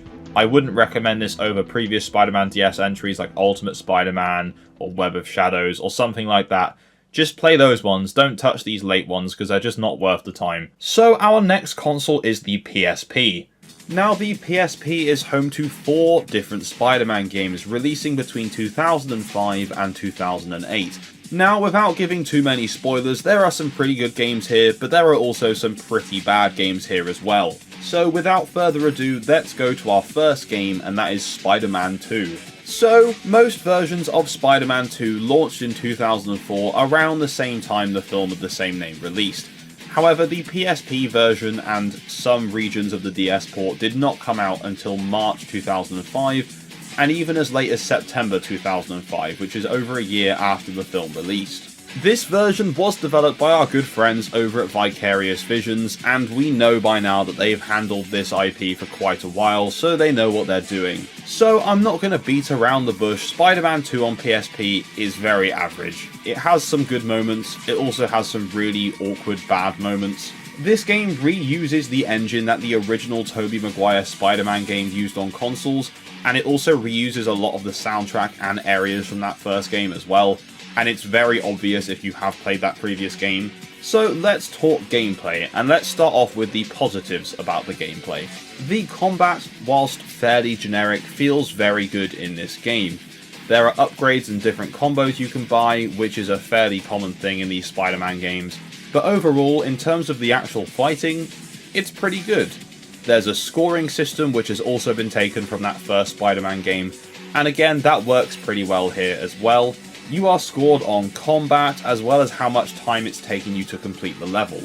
Now, whilst the game is not 3D open world, it does feature full 3D open environments within the levels, which you can swing around, crawl up walls, sometimes go through vents, and so on and so forth. Swinging is fine, it's okay, there's not really much necessity for it, so when you do it, it feels fine. Wall crawling, although a little bit janky at times, also works pretty well. You can hold the left bumper button to speed up Spider-Man's crawling as well, because otherwise it just feels incredibly slow. There are also some other little interactive bits you'll have to do, like rescuing civilians and carrying them to certain points, which is fine, it's not too annoying. There is an arrow in levels that guides you where to go, but it's not particularly helpful when there's loads of windy corridors and the arrow's just pointing at a wall that you can't pass, because obviously you have to go a certain way to get to it. But for the most part, gameplay-wise, it's fine. The only thing that really brings this experience down is the camera. Oh my god, I had so much problem with the camera in this game. It's so awkward, it doesn't turn with you at certain points when it really should. And because the PSP only has one analog nub and a D-pad on the same side, you couldn't really move both at once. So you can move the camera with the D-pad, but you can't be walking or moving whilst you do it, because you only have one thumb on that side. But even if you emulate this game and remap the D-pad controls to another analog stick on a regular controller, you still can't move the camera and move Spider-Man at the same time. Which, of course, would not be an issue if the camera, without controlling it, worked well enough. So, Spider-Man 2 has these pretty nice pre-rendered CG cutscenes that feature the voice actors from the films. In fact, the PSP version is the only version of the game to feature J.K. Simmons reprising his role as J. Jonah Jameson, which is pretty cool. These cutscenes look pretty good, even by today's standards, to be honest with you, and honestly, the game itself doesn't look that bad either. Bearing in mind this was made in an older engine by the time this launched on the PSP, it still looks pretty good. I mean, when you're playing it on the actual PSP console, it looks nice because the screen's small. If you're emulating this and stretching it to a full 1080p screen, it's obviously going to look worse. The Spidey suit looks good, the NPC civilians just look fine, the textures and grounds and everything, they look fine as well. There's some interesting design choices for some of the characters. I have to say I was a bit confused by the Mysterio design. I'm not sure if that's one from a comic that I've missed, but I don't remember him looking exactly like that, but hey ho. Whilst the game does loosely follow the plot of the film, there are a lot of additions to this plot of different characters, including, as I mentioned, Mysterio, the Vulture, Shocker, and the Rhino. Even with these additions to the plot, it does still follow pretty much the same beats that the film does, just with some extras. One thing I do fondly look back on in this era of Spider-Man games is Bruce Campbell narrating the tutorial and just the rest of the game, and he does that once again in this PSP version. So if you played any games from this era, you'll know to expect some pretty funny one-liners and sarcasm throughout the game. So, in terms of critical response, honestly the game didn't do too bad. I mean, bearing in mind it was the very first 3D Spider-Man game on a handheld system, I think they did a pretty good job. So, the meta score for this game is a 67 out of 100. Not great, but not bad either. It puts it in the mixed or average realm, and that goes for the user score as well with a 6.2 out of 10. I think if you played this game back in the day when it came out, you would definitely look fondly back on it, but I think going into it with a new look, it's not quite as good. So in this video, I've got the games in order of release, and the date that I'm referring to is the European release. Now, interestingly enough, for our next couple of entries, they both actually launched on the same day. So to break up the Tobey Maguire Spider-Man games, we are next looking at Spider-Man Friend or Foe. This game launched on November 2nd in 2007 and was developed by Artificial Mind and Movement, who were known for porting licensed games to handheld and would eventually go on to make the Iron Man DS game as well. So the game opens with a pretty nice CG cutscene that I'm pretty sure is in most versions of this game. It's Spidey fighting the Green Goblin, Doc Ock and some other villains, and he gets assisted by the New Goblin. Then they are all attacked by a group of mysterious symbiotes, and then they all teleport away. So, unlike most Spider-Man games, this game is a beat-em-up with a tiny bit of platforming. There is next to no web swinging in this game, with just a few platforms needing you to use it, and to be honest with you, you can also play as loads of other characters as well that aren't Spider-Man who don't web swing, so it's not so vital to this game. In fact, this game does have a pretty impressive roster.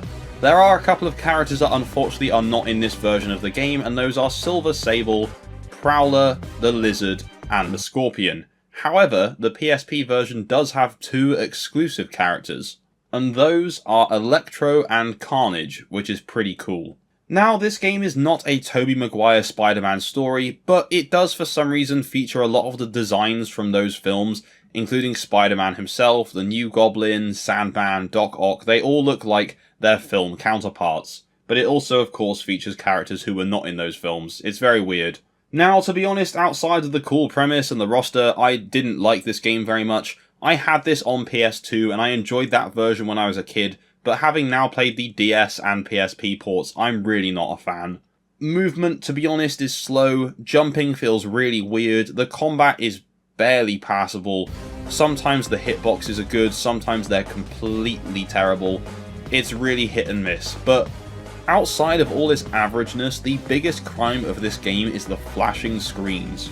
Anytime there's a small micro cutscene or an enemy appears or basically anything happens in the game flashes twice in white to tell you that there's going to be something going on, but like the whole screen flashes white.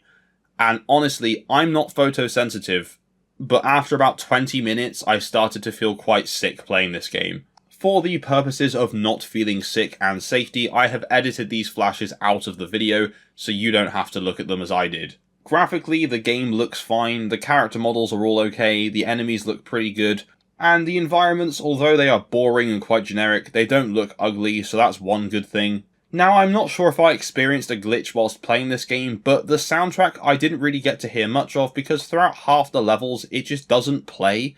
When you get to a big room and there's a boss fight or you're on a menu, then there's music, but just moving around levels I didn't really hear that much. And to be honest, even what I did hear was just aggressively average, which honestly sums up pretty much every version of Spider-Man Friend or Foe. And really, that is a shame because the concept is pretty cool. Take Spider-Man outside of New York, have him battle a new enemy alongside his previous foes that you can also play as, and yet they somehow made that boring. So boring. This is a game where Blade and Venom can fight alongside each other, and somehow I'm bored. Why? At the end of the day, this is a game very clearly targeted towards younger audience, whereas the Spider-Man Tobey Maguire tie-in games are more for everyone, or even slightly older.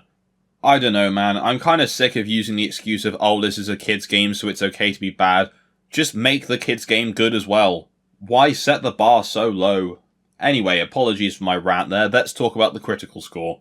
So, Spider-Man Friend or Foe holds a 58 out of 100 metascore on the PSP, which again puts it in the mixed or average realm, but in the lower half of that.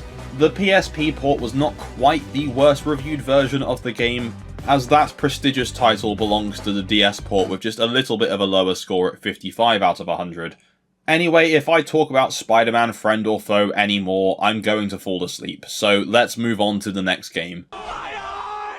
Okay, so next up we have Spider-Man 3. This version of the game was developed by Vicarious Visions and released the same day as Friend or Foe on November 2nd, 2007 here in Europe. Much like Spider-Man 2, pretty much all the cast of the film come back here to voice their characters. So you have Tobey Maguire, James Franco, Topher Grace, Thomas Hayden Church, J.K. Simmons, and Bruce Campbell, who once again narrates the game.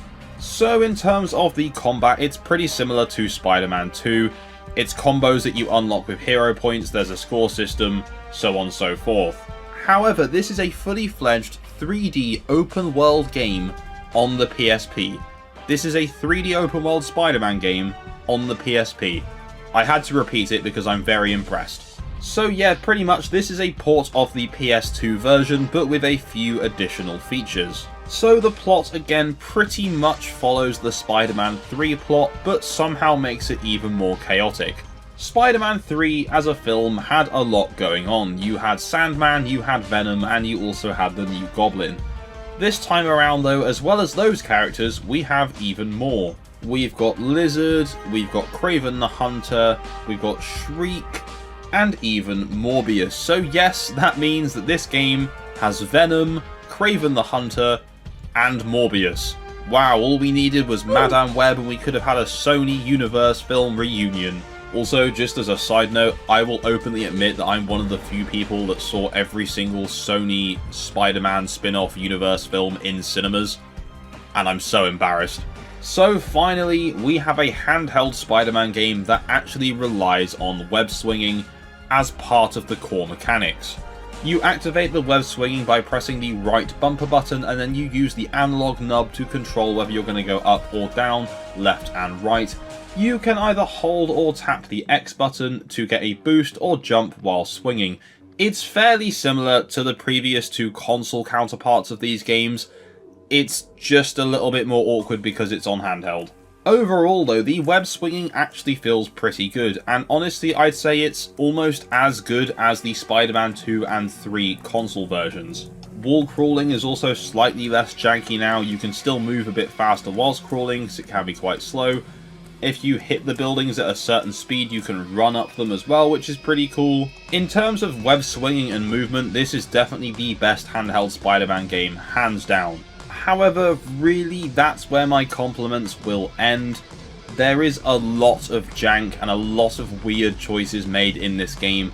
Now, the Wii and PS2 versions of this game already weren't very good, and whilst they have refined some of those issues here, it's still not fantastic. Graphically, this game looks absolutely horrible, I'm going to be honest with you. The Spider-Man suit looks fine, but everything else, obviously they've had to scale down the game to fit on a PSP, I understand that, but my god, I can't even make out the faces of half of the NPCs, they just look horrible. New York itself, to be honest, doesn't look great. The buildings all look the same. The textures on the ground and the buildings look horrible. I get that they had to port this onto the console, so it was going to look a bit compressed, but I'm sure they could have done something a bit better than just green ground, not even actual grass. My other big gripe with this game is the nonsensical missions. There's just some ridiculous things that happen that you have to overlook. At one point, an informant lets Spider-Man know that there's stolen machine parts, and you find them in an abandoned trailer, just in the middle of New York. And then you have a quick time event to rip the back doors off so you can get the part out. Oh my god, I've never had to button mash a button so hard in my entire life. Like, it took so long that my fingers started to cramp. But then I thought, hey, that's fine, I've done it now, let's take this machine part to the police. So you hand it to the police, and then he tells you, well, there's still more machine parts to find. So you turn around, and the same trailer that you've just ripped the door off is now sealed again with another part.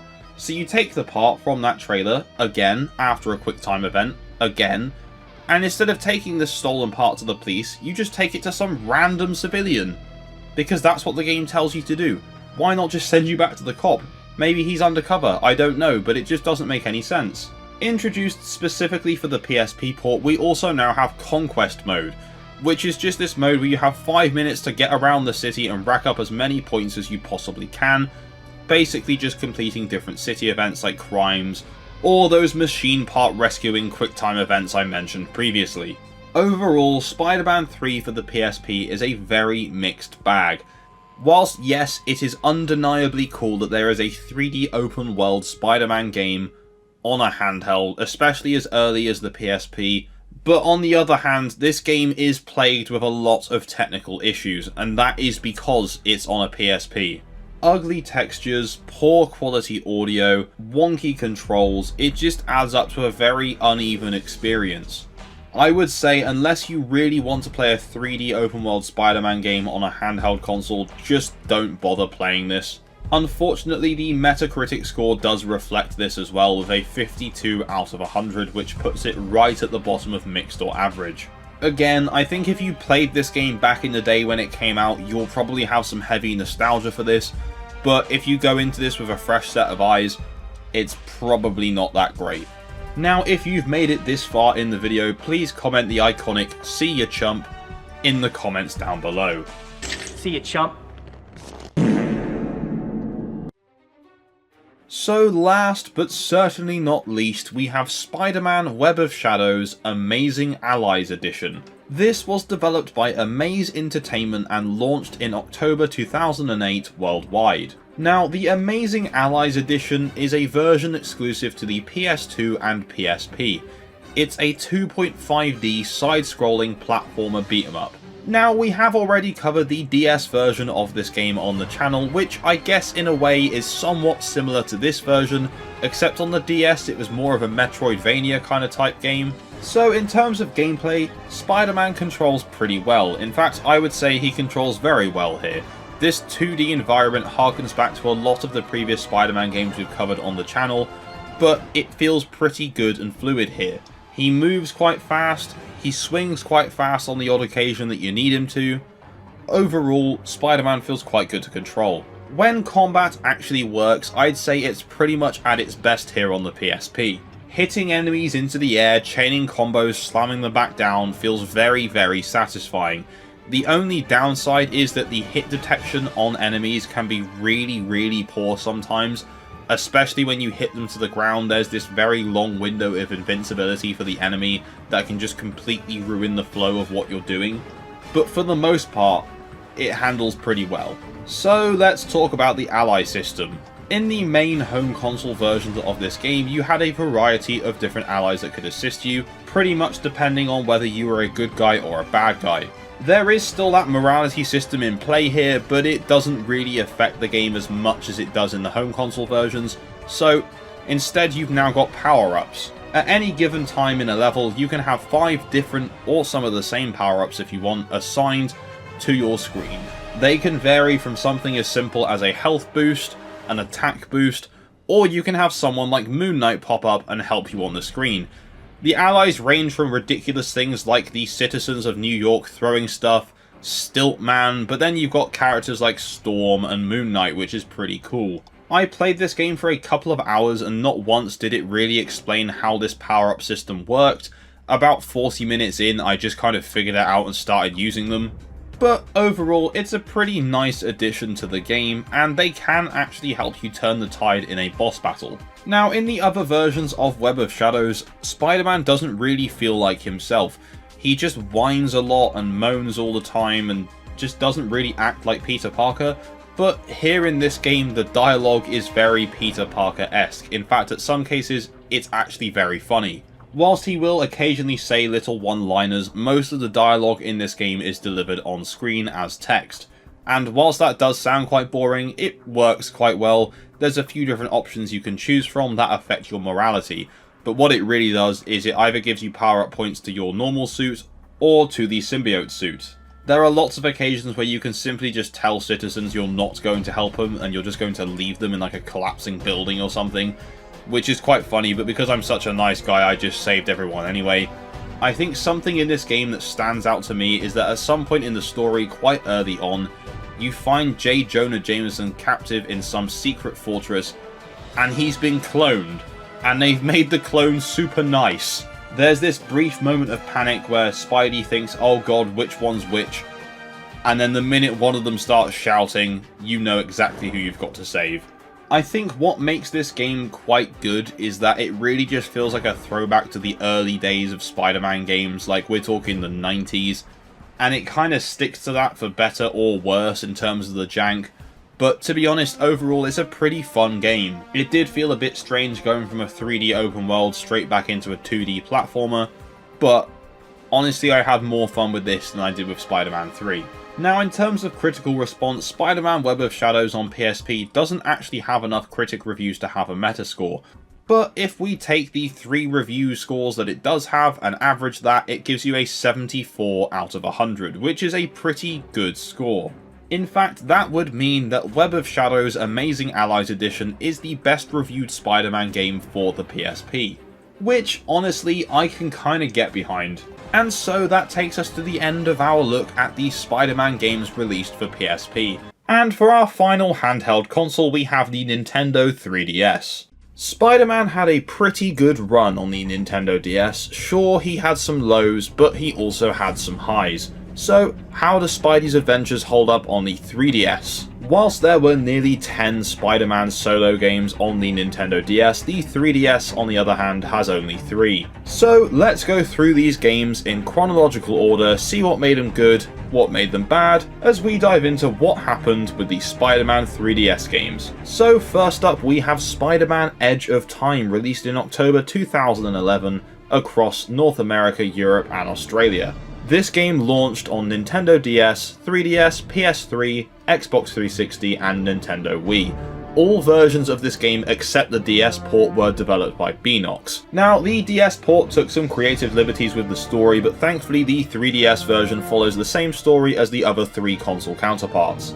The story sees Spider-Man 2099 and the present-day Spider-Man tied together across time, fighting different threats, trying to prevent the original Peter Parker's death, as well as Alchemax taking over in the 2099 timeline. Before I go any further into this, I was quite surprised to find out that Walker Sloan, which is one of the villains in the game, is voiced by Val Kilmer.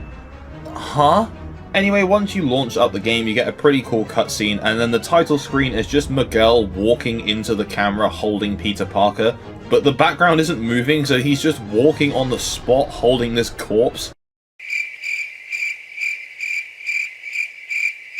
So upon starting the game, you are immediately thrown into a fight between Peter and the Anti-Venom.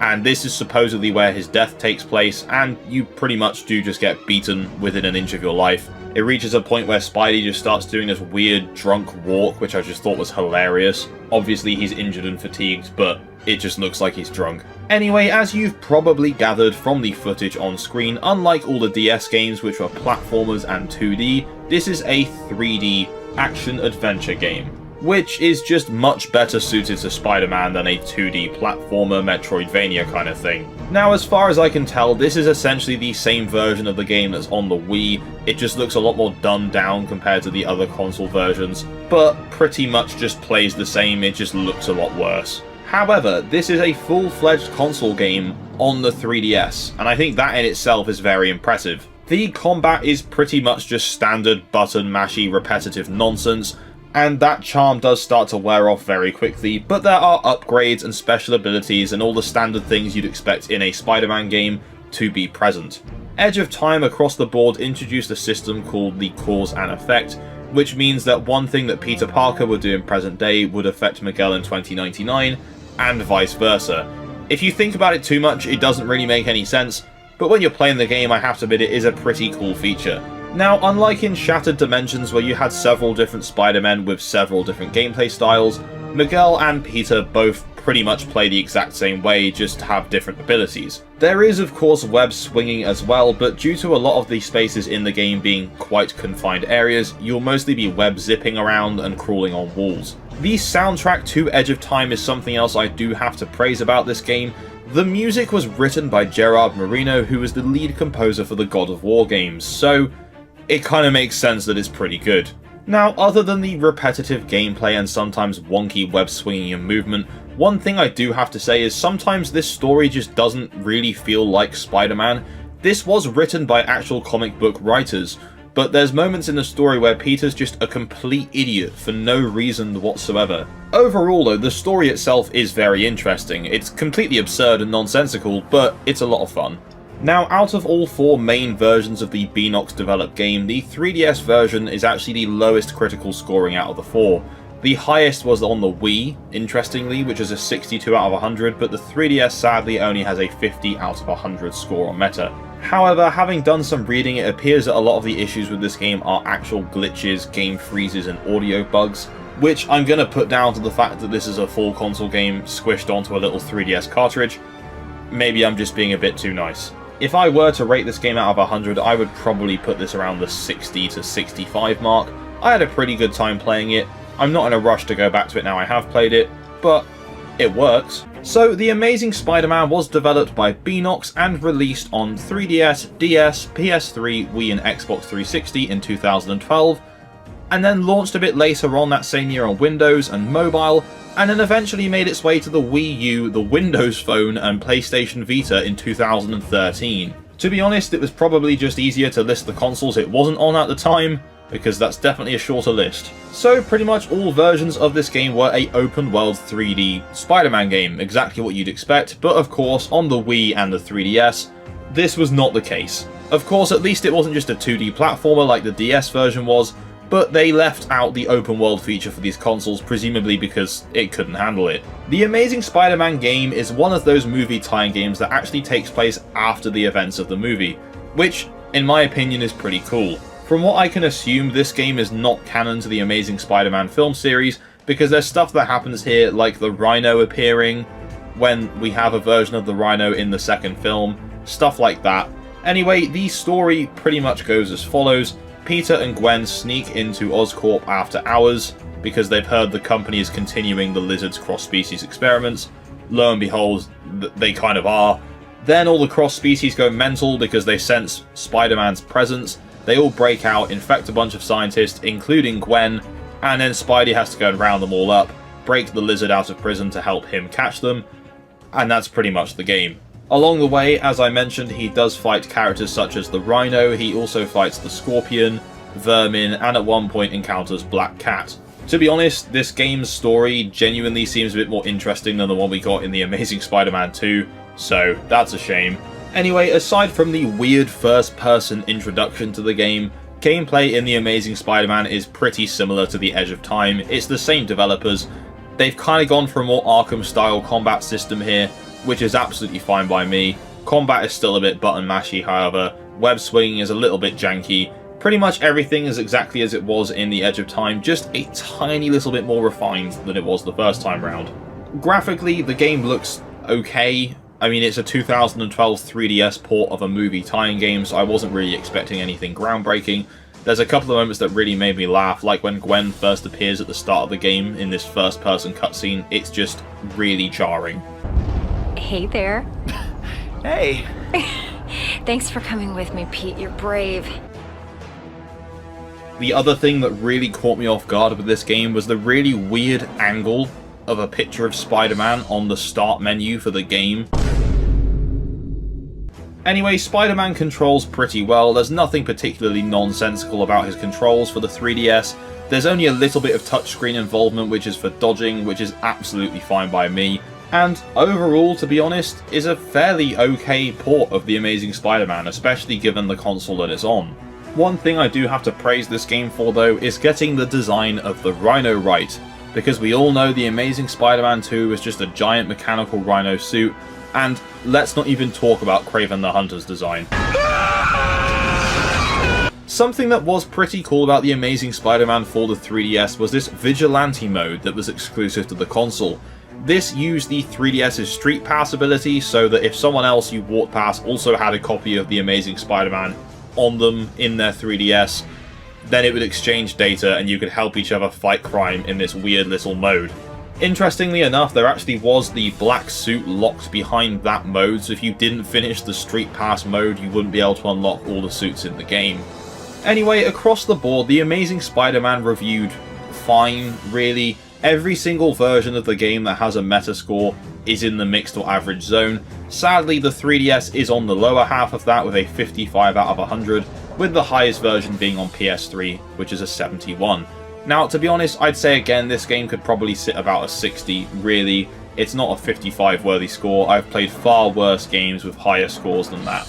Anyway, if you have made it this far in the video, please comment the famous Uncle Ben quote down below. With great power comes great responsibility. So now we move on to our final game. So last, and to be honest with you, definitely least, we have The Amazing Spider-Man 2. The Amazing Spider-Man 2 launched on the Nintendo 3DS, Windows, PS3, PS4, Wii U, Xbox 360 and the Xbox One across April and May 2014. Beenox handled development of every version of this game except the 3DS port, and honestly I really wish they had. But instead this one was developed by High Voltage Software, a developer you may recognise for a bunch of different tie-in games from the early 2000s. They made a Stitch game for PlayStation 2, a Disney Haunted Mansion game around the same time. They also sadly developed a couple of Leisure Suit Larry games which are just gross. Honestly, not the best reputation for a developer, but here we are.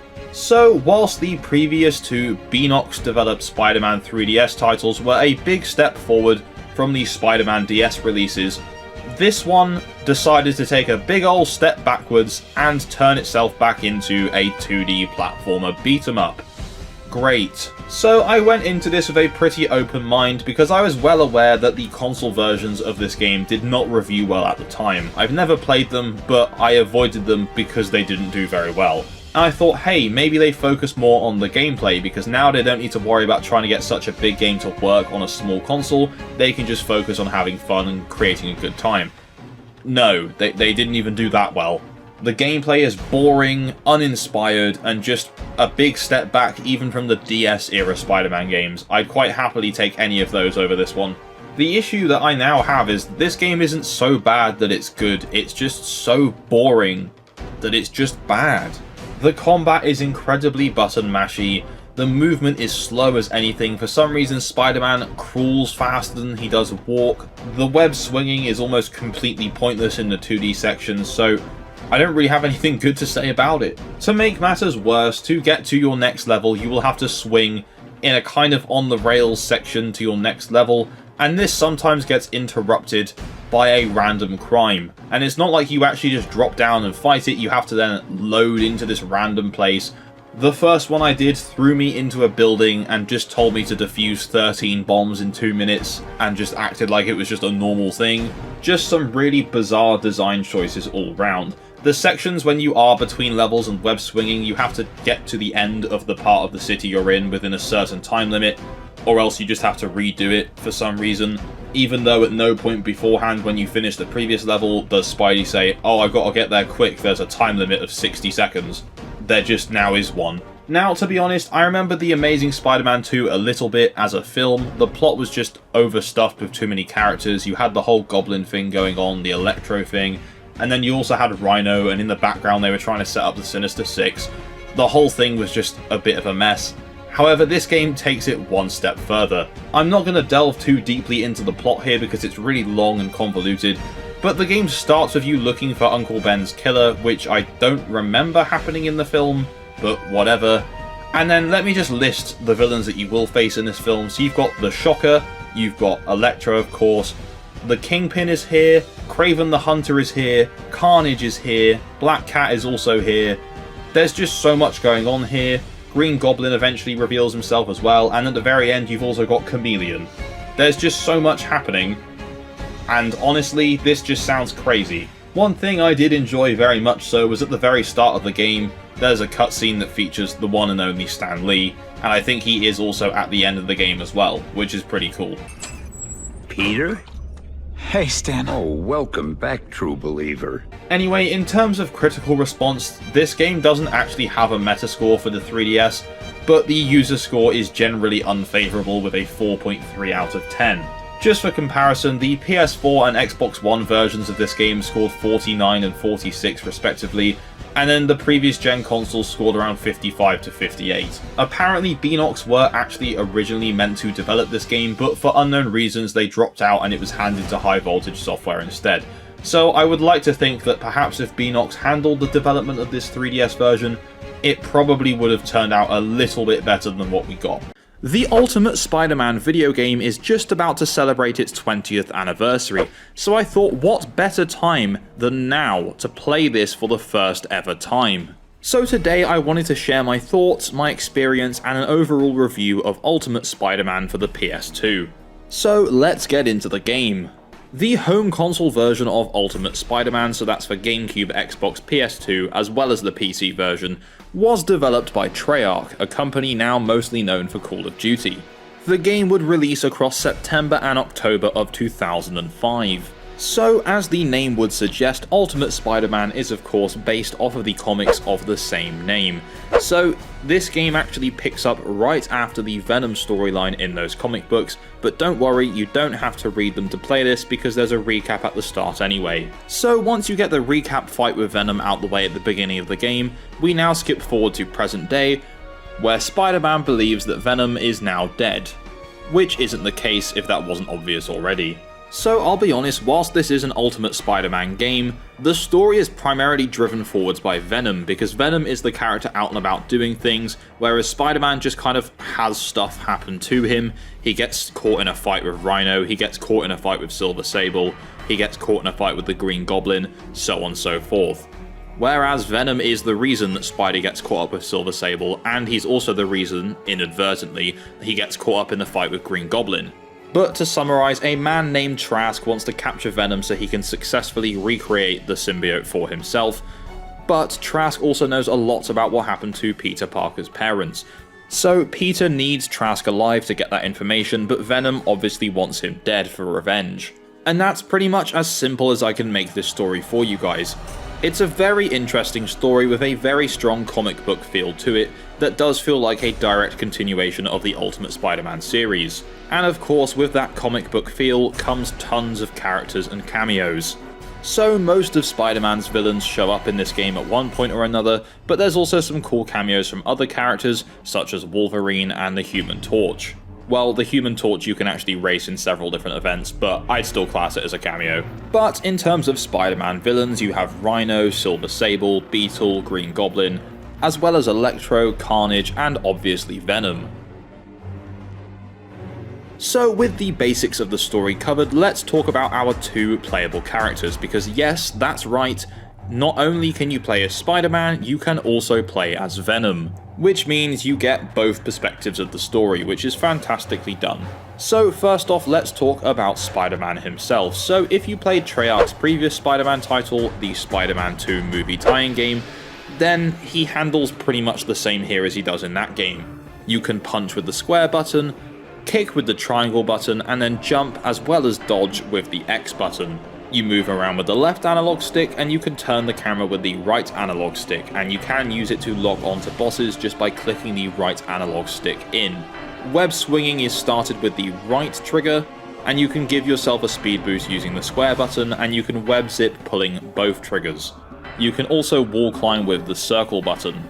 Whilst the web swinging isn't obviously as perfect as it would go on to be in the PlayStation 5 Spider-Man games, it's still pretty good here. It has the occasional moment of jank, but for the most part web swinging does feel pretty smooth and fluid. So now let's discuss the controls for our cutesy little friend Venom.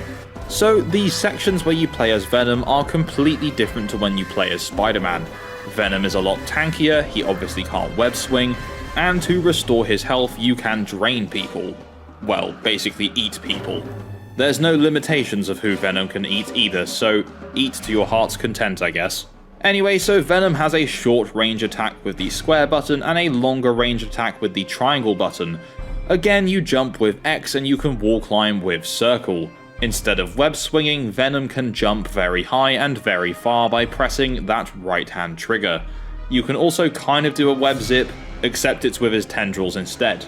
Swapping between the two characters and these gameplay styles throughout the story does keep the overall core gameplay quite fresh. Although personally I will always prefer to play as Spider-Man because the web swinging does give you a bit more freedom in terms of your movement options.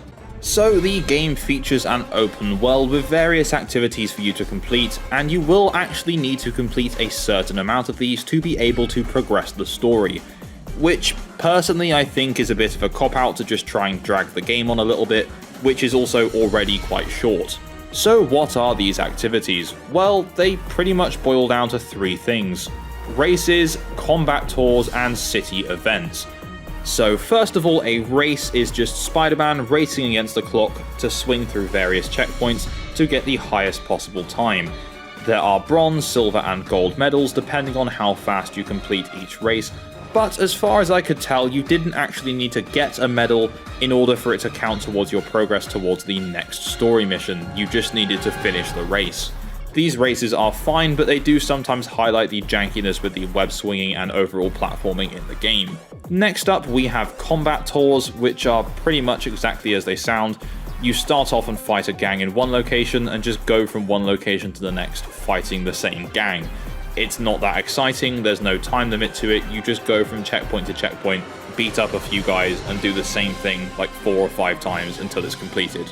Again, there's nothing wrong with doing that a couple of times, but there's so many of these scattered throughout the city that they do just get boring after just 2 or 3 times. The final of these 3 styles of activities are the city events. As you make your way through the open world map, at various points on your radar will be a little red dot, and that will indicate that there is a city event near you to complete, and my advice to you if you are playing, don't miss them, just do all of them as they crop up. These can vary from fighting a few gang members to taking a civilian to the hospital, pretty much exactly the same as it was in Spider-Man 2. For story progression, you do need to do a few races and a few combat tours, but you'll need to do more city events than both of those combined. As well as these activities, there are also collectibles scattered throughout the map, and these could be iconic locations, comic book covers, so on and so forth. You do also need to have a certain number of these to progress the story, but these are so easy to find, and you can also collect these in the story missions, that you probably won't ever get stuck by not having enough. So that's the open world activities out of the way, but what does the story offer you in terms of gameplay? Well, to put it simply, the story consists of 2 different kinds of gameplay: chasing and boss fights. So let's get the worst of these out the way first, and that is the chase sections. Oh boy, there are so many of these throughout the story that just feel like they're there to drag the game out just a little bit longer. Essentially, you'll start the mission, there'll be a cool cutscene, you think, oh look, it's Electro, or oh look, it's the Beetle, and then you have to spend ages chasing them around the map until eventually you'll start a boss fight. Now, that sounds okay on paper, but some of these chases are just outright unfair. A lot of the characters that you chase either place traps or stop for a second to hit you, and either way it just feels quite unfair when you're playing. It essentially feels like these parts of the game were designed for the fact that you were going to have to play them over and over again just to drag the game out a little bit. There were 2 chase sequences in this game in particular that really rubbed me the wrong way, and that is the initial chase between Venom and Electro. Basically, Trask sets you to chase Electro so that you can test out the Venom suit, and honestly, it's just ridiculous the way this has been designed. Electro can just zip about, fly around very quickly, Venom has to jump from building to building, which means you have to do extreme precision platforming between building jumps, while still trying to keep up with Electro, with a mechanic that just isn't designed for precision platforming. On top of this, Electro will stop every now and then to let out a burst of electric that will throw Venom back, so you need to keep a safe distance from him. And when you're on ground level, that's okay, but there's moments where he climbs very tall buildings, and if you get even close on your climb, he will knock you back and launch you all the way back to the bottom, which will stop the mission and you'll have to restart. There's another couple of sections similar to this later on into the game. There's one section where Spidey has to chase the Beetle. That was irritating, but definitely not the worst. But the worst Spidey chase has to go to Spider-Man chasing Venom after he's kidnapped Silver Sable.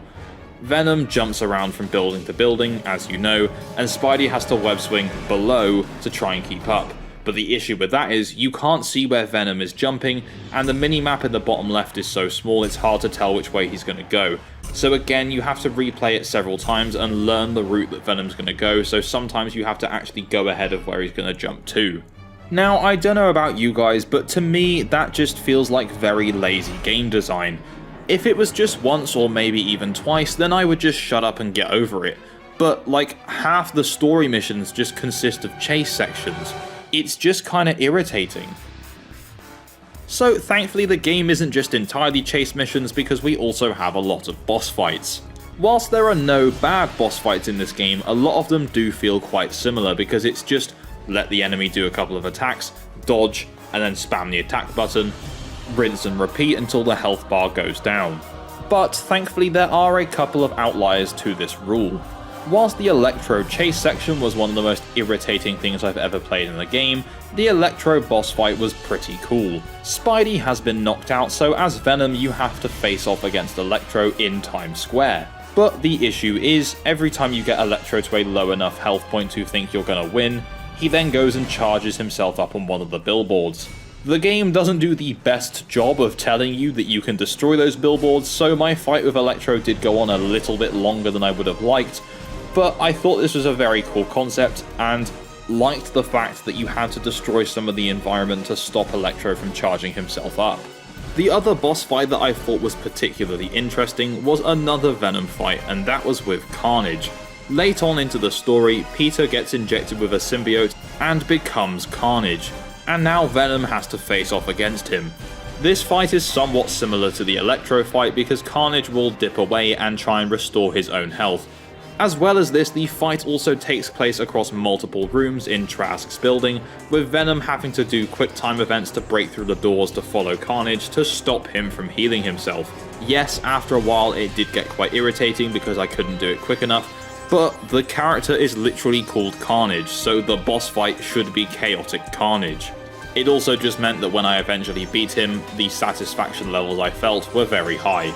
Outside of these, there are also boss fights with the Green Goblin, Wolverine, Beetle, Silver Sable a couple of times, and as Spider-Man you have to fight Venom a couple of times as well. But a lot of these fights pretty much boil down to what I already said: let them attack, dodge, spam the attack button, win. Nothing wrong with them whatsoever, they're all just very cut and paste. So enough about the gameplay side of things. How does Ultimate Spider-Man hold up in terms of its design? Well, visually, I think this game still looks great 20 years later. It has this very cool cel-shaded comic book style to it, and all of its cutscenes are told as if it was actually a live-action comic panel, and it looks really cool. The open world that you move about in also looks pretty good, all things considered, and overall, visually, I think this game is very nice. It's an art style that I think more comic book games should have, because they age so well, still looking great literal decades later. As well as having very impressive visuals, Ultimate Spider-Man also features full voice acting. And you best believe that voice acting is full of that 2000s comic book charm, while still making these characters feel very real. Alright, no more screwing around. We're gonna do this, we're gonna do it right. Spider-Man yaps a lot, Venom sounds terrifying, and Wolverine sounds miserable, exactly as they all should. Now, no good video game would be complete without a good score to go with it, and the Ultimate Spider-Man soundtrack is absolutely fantastic. Composed by Kevin Manthe, who would actually go on to compose the soundtrack for the Ultimate Spider-Man TV show as well, there's just truly some fantastic songs that really go with their boss fights here. Which means overall, in terms of design, I would say Ultimate Spider-Man is one of the best Spider-Man games we've ever had. I just don't think it's aged as well in the gameplay department. It's not all bad, don't get me wrong, but I found this game to be more frustrating than it should have been. So anyway, what was the reaction to Ultimate Spider-Man like? Well, the game currently holds a 77 out of 100 on Metacritic, with most critics saying something pretty similar to what I've said, with the visuals looking great, with it feeling like a comic book, but gameplay being a bit repetitive. The game holds a user score of 8.6 out of 10, which is pretty impressive. On top of pretty good reviews, the game would also go on to sell quite a lot of copies, with 1.5 million copies estimated to be sold. These figures are from VG charts. For me, Ultimate Spider-Man was a bit of a mixed bag. There was some incredibly frustrating game design in here, but also a lot of charm at the same time. Being able to play as both Spider-Man and Venom is a lot of fun and adds a much needed spice up to the formula, as well as having a lot of cool comic book characters show up. But I just can't ignore some of the stupid game design in the main story as well, so for me this game is like a 6 out of 10, 6.5 out of 10. If you were a fan of this game growing up, then completely fair enough, I can absolutely see why, but for me, it just wasn't the best. Spider-Man has made his way onto pretty much every major video game console ever made, so today I wanted to take a look at his foray into the mobile gaming market. Now, over the last 15 years or so, Spider-Man has had 4 official mobile game releases and a couple of other experiences as well. Now, before we go any further, I just wanted to discuss Spider-Man 2, as in the 2004 game, as this did release on the N-Gage, which was a hybrid between a gaming console and a mobile phone. However, as the N-Gage was primarily still a video game console, I'm not including it in this video.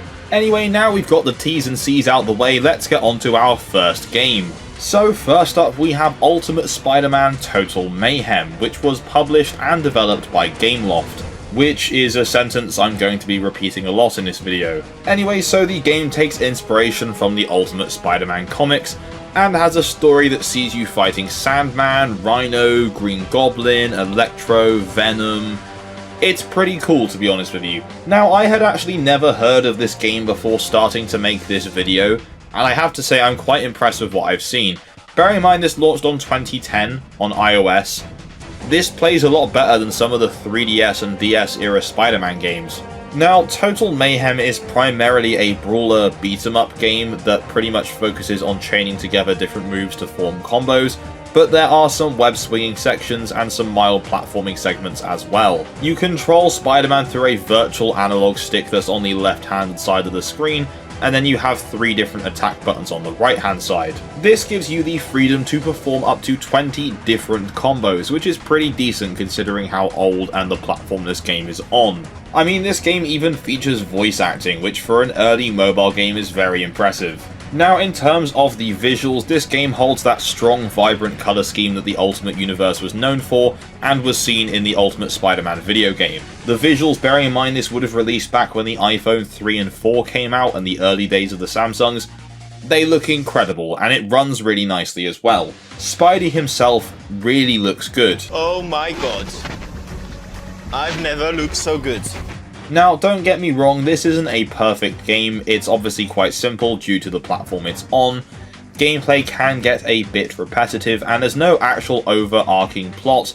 It's just a bunch of things that happen to Spider-Man in a row. There's no actual main story really here, other than Spidey being called a freak by a woman he saves at the start of the game for her to apologise to him at the end. Freak!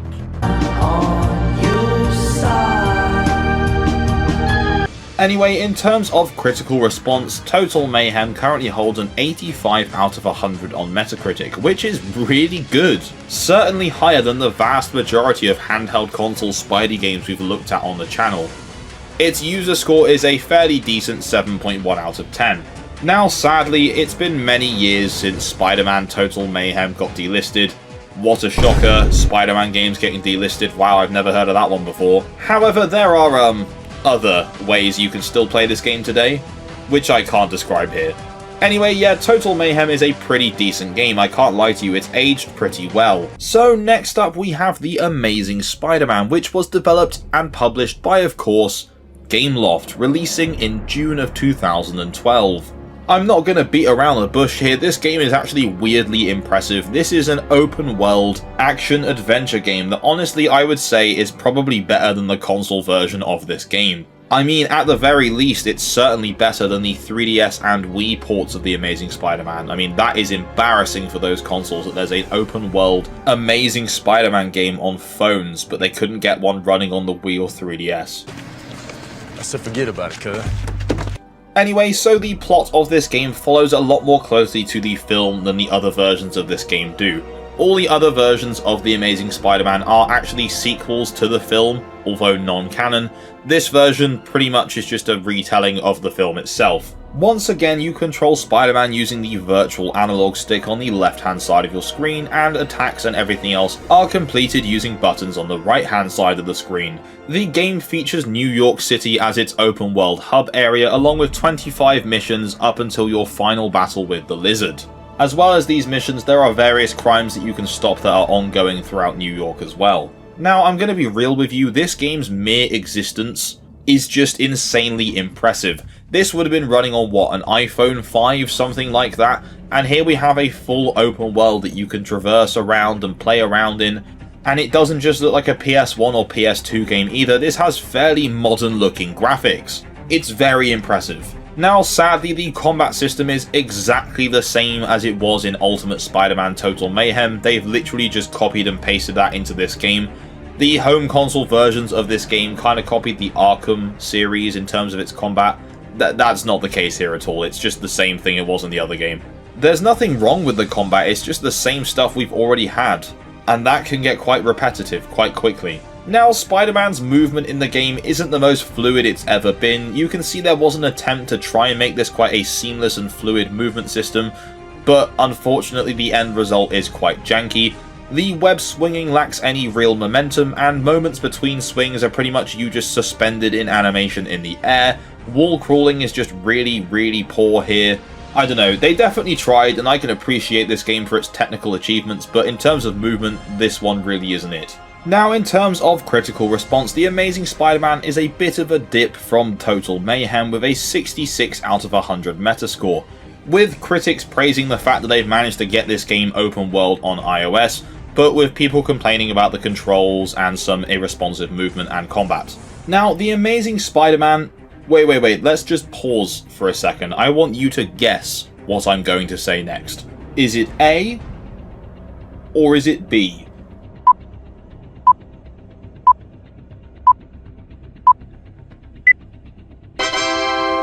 Yep, that's right, The Amazing Spider-Man was sadly delisted and is no longer available to download. What a crazy twist! Anyway, let's move on to our next game. Okay, so the next game we technically have is The Amazing Spider-Man 2, but to take a break between the two Amazing Spider-Man games, here we have the Amazing Spider-Man Augmented Reality app. Yes, that's right, they made an AR app for the first Amazing Spider-Man film because, of course, around the time of 2012, AR was still a big thing. You could watch Spider-Man awkwardly fight crime and swing around on your table or in your room, and then you could take photos of that and share it with all your friends online. How very exciting. I don't really have anything else to say about this app, I just think it's a pretty cool piece of history. Moving on. Okay, so next up we have The Amazing Spider-Man 2, once again of course developed and published by Gameloft. This was actually the first version of the Amazing Spider-Man 2 game to release, coming out on the 17th of April 2014, a couple of weeks before most of the other console versions. If you thought the Amazing Spider-Man 2 film plot was overstuffed with too much going on, well, the game has taken it one step further.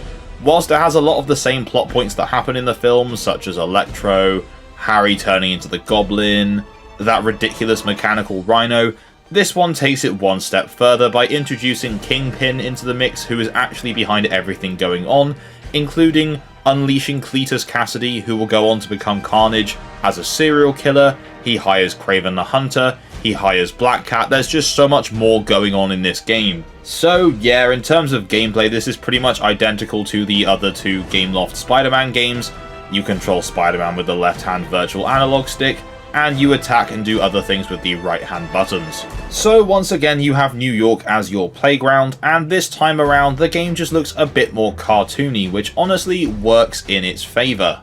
The city looks pretty nice, Spider-Man himself looks pretty damn good as well. All in all, again, Gameloft have done a very good job here of making a full-fledged open-world game fit on a mobile device. So pretty much, it's a fairly similar layout to the last game, except this time around, you have to tackle various crimes or events in the city, which keeps things under control, and as you do this, there's a progression bar that goes further and further along until you get to your next main story section, which is pretty much just a boss fight every time. Anyway, in terms of critical response, this one holds a 58 out of 100 metascore, which again is a little bit lower than its predecessor, but this is actually the joint highest scoring version of this game across all platforms, tied with the Wii U. Anyway, again, of course, this was delisted and is no longer available to download, but as I've said before, there are definitely other methods you can use to still play this game. Now, several days deep into the editing and recording of this video, I came to the sudden realization that I had actually missed a Spider-Man mobile game, and that is Spider-Man Ultimate Power. Not quite sure on the name, but anyway, this is the game. This is a classic arcade runner with a Spider-Man twist. There are collection challenges, boss fights, so on and so forth. Honestly, this is actually a pretty cool looking game. This was once again developed and published by Gameloft, but actually released way back in 2007, making this the first Spider-Man mobile game to release. Again, not counting Spider-Man 2 for the N-Gage. The boss fights featured Spider-Man's most iconic villains, such as Sandman, Green Goblin, and Venom. I really like the graphics in this game. It's got a really nice art style and honestly has aged pretty nicely. There's no critical response to this game that I can find, but the general consensus I see from opinion is that this was a very good game that is looked back upon fondly. So let's move on to our final Spider-Man mobile game. Okay, so for our final Spider-Man mobile game, we have the iconic Spider-Man Unlimited. Spider-Man Unlimited was an endless runner game, of course developed and published by Gameloft. It released in September 2014 across Android, iOS, and Windows phones. The game sees Spidey caught up in a multiversal plot as the Sinister Six have assembled a multiverse Sinister Six. So S.H.I.E.L.D. have recruited Spidey to recruit a bunch of other Spideys and other web-based characters to fight off these Sinister Six members. Whilst this was an endless runner, it was also notable because it had a mission mode, and once you'd completed your objective, the level would be over, such as defeating a certain amount of enemies, defeating a boss, sliding under so many things, so on and so forth. You could pull different versions of Spider-Man and other characters from the portal, and you could upgrade each version of Spider-Man to boost your multiplier. The game would continue to receive updates all the way through until 2018, which was actually a tie-in event to the Avengers Infinity War film, and this in turn also brought the Iron Spider costume from the same film as well. The game was well received by critics and audiences alike, with it currently holding a 79 out of 100 Metacritic score, and it was downloaded more than 30 million times. Sadly, after the Avengers Infinity War tie-in event, Gameloft would announce that the game would be receiving no further updates, and would go on to be shut down on the 31st of March 2019. Which is really weird because there were still other Spider-Man things coming out at the time. You had the Spider-Man games, you had Spider-Man Far From Home that same year. There was really no reason to cut this one off, to be honest. Now, thankfully, the team over at Spidey Hub shared this same opinion, as they have brought back the game that can now be run on emulators and on your phone still today. The link for the Discord server is in the description below. Now, obviously, Spider-Man would go on to appear in a variety of other Marvel mobile games such as Contest of Champions, but this is it for Spider-Man's solo mobile games, so Spider-Man had a pretty good run during the Xbox 360 and PS3 era, but how do those games hold up on the Nintendo Wii? Nintendo Wii ports are a bit notorious for being much lower quality than their other console counterparts, because the Wii just simply wasn't as powerful. Whilst that doesn't apply to every single Wii port that was ever made, let's see if that does apply to the Spider-Man games. Across its lifespan, the Nintendo Wii had 6 different Spider-Man titles released for the console. In this video, we will cover all 6 of those games in release order, and look at what made them good, what made them bad, and what unique quirks the Wii versions had. Spoiler alert, the main quirk is motion controls. Anyway, so without further ado, our first game is Spider-Man 3. Spider-Man 3 released worldwide on May 4th, 2007, across pretty much every platform available at the time. Later on that same year, it was ported to the PSP as well. So this particular version of the game was developed by Vicarious Visions, who have handled many different games throughout the Spider-Man franchise. They were also the developers behind the PS2, PSP, DS and Game Boy Advance versions of this game. So Spider-Man 3 plays pretty similarly to the 360 and PS3 versions. The overall main story is pretty much the same. Side missions have been changed and some characters that weren't in the film have been removed and replaced. For example, in the 360 and PS3 versions you had characters like Scorpion and Rhino making appearances, as well as Calypso, but in the Wii, PS2 and PSP ports you had characters like Morbius and Shriek, which as far as I'm concerned makes it the superior version. So anyway, let's talk gameplay. This is one of those games that goes proper in for the let's make you feel like Spider-Man vibe, because of the motion controls. If you want to do a light attack, wave the Wii remote. If you want a web swing, wave the Wii remote. If you want to get married and have kids, wave the Wii remote, so on and so forth, you get it.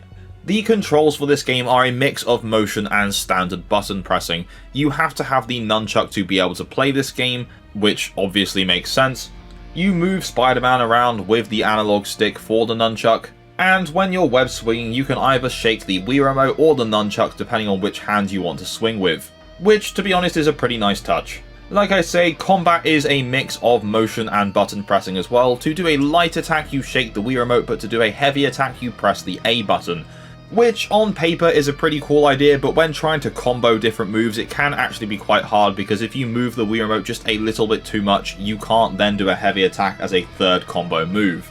Overall, the controls are just, they're fine. They're okay. They're a bit hard to get used to. They're not as bad and jarring as they could have been as the first Spider-Man Wii game, but there certainly are better control schemes for Spider-Man games in this video.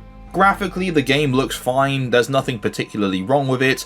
It's a Wii port of a game. It looks better than the PS2 and PSP version of this game, which are near enough the same. But that's not saying much because one's a previous gen console and one's a handheld console, so... The game features most of the cast from the Spider-Man 3 film, and even has Bruce Campbell narrating the tutorial and different sections throughout the game. That was something I always liked about this game, was the Bruce Campbell narration. It is quite funny. There's a section where in the tutorial he gets you to crawl on a wall and he says, well, if you couldn't do that, we'd just call you Man. Is that the game you want to play? Man 3? I found it funny when I was like 8 years old, and I still find it funny now. Unlike the 360 and PS3 versions, you are able to change from the black suit to the regular suit at any time, just through a short QuickTime event. And similar to the Spider-Man 2 game that preceded this, you can purchase upgrades by using hero points. Just note that these upgrades can only be purchased for your regular suit, not for the black suit. Overall, I quite enjoyed my time with Spider-Man 3 for the Wii. It certainly lacks some polish, but Vicarious Visions did a pretty good job, and considering this is the first Spidey game on the console, I actually don't hate the motion controls they've integrated either. In terms of critical response, the Wii version of this game was one of the lower scorers. In fact, it's in the mixed or average zone, and when I say mixed, my god, there are some highs and there are some lows. This game has review scores as high as 85 out of 100, but also as low as 20 out of 100, giving it an overall metascore of 53. The same goes for the user scores, with some as high as an 8 or 9, and as low as a 1 or 2, giving it a 6.3 out of 10.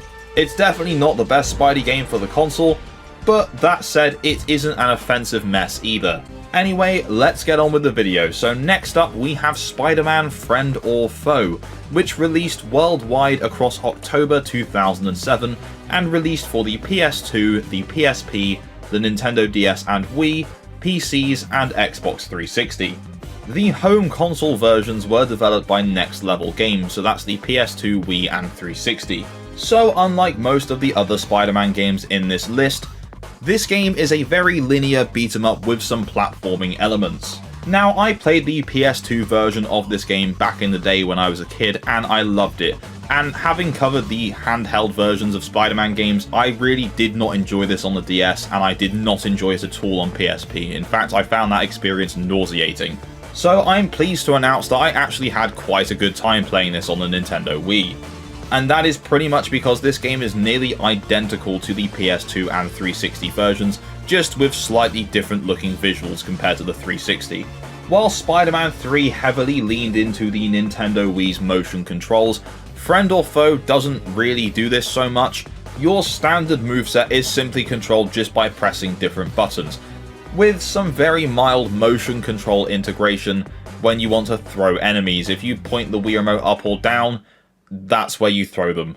That's pretty much the main difference between this and the other two home console versions of the game. So if you don't know much about Spider-Man Friend or Foe, this is a game that allows you to team up with both a lot of villains from Spidey's history and some pretty cool Marvel characters like Blade.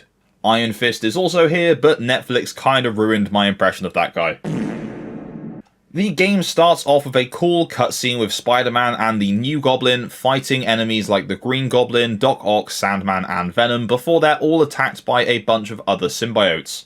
They're all then teleported away and Spidey is teleported onto the S.H.I.E.L.D. helicarrier. And that pretty much kicks off the events of the game. Now, this game launched very closely with the Spider-Man 3 game and film, so a lot of the designs here are taken from the Sam Raimi movies, such as Spidey himself, Green Goblin, Doc Ock, Sandman, and the New Goblin.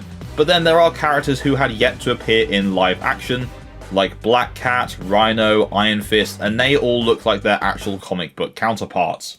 It's a little bit weird at first because you basically have some live action characters alongside some comic book characters, and the mix is just a little bit weird, but overall the character designs are pretty good. It's a shame that the same cannot be said for the level design. From the get-go, Spider-Man Friend or Foe is pretty much shown off as a globe-trotting adventure for Spidey. So you go to places like Tokyo, Cairo, Transylvania, Nepal, and it's just a shame that every single one of these places looks really, really generic. All of the back settings for these levels just are really bland. Very, very, very generic. It's clear as day that Spider-Man Friend or Foe was of course developed for a younger audience as compared to the other Spidey games, which is evident from the 7+ age rating, as none of the other Spider-Man games have this and are all a minimum of 12 and up.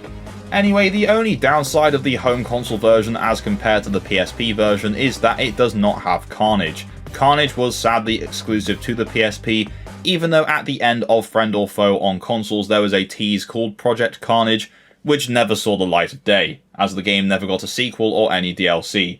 So if you want to play as Carnage, the only way to do so is on the PSP version. So across the board, Spider-Man Friend or Foe got very middling reviews. The highest score for the game was a 62, with the lowest being a 55.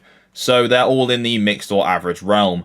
The Wii version specifically scored a 59 out of 100, which isn't terrible, it just isn't very good either. However, its user score is much higher, with a 8.5 out of 10 for the Wii version. Again, this isn't a bad game by any means, it's just a very, very average one. However, if you were to sit through and play this with a buddy, I'm sure it'd be a good time. Okay, so next up we have Spider-Man Web of Shadows, which released worldwide in October 2008 for pretty much every platform at the time. The PS3, 360 and Wii versions were developed by Shaba Games with assistance from Treyarch, as in the Call of Duty guys. In fact, Web of Shadows was one of the last times Treyarch developed a game that wasn't Call of Duty, so that's kind of depressing. Now, full disclosure, this was actually my first experience with the main console version of Web of Shadows, because up to this point I'd only played the PSP and DS versions. I would love this game on 360 or PS3, but sadly the digital versions have been delisted, making the physical copies quite expensive.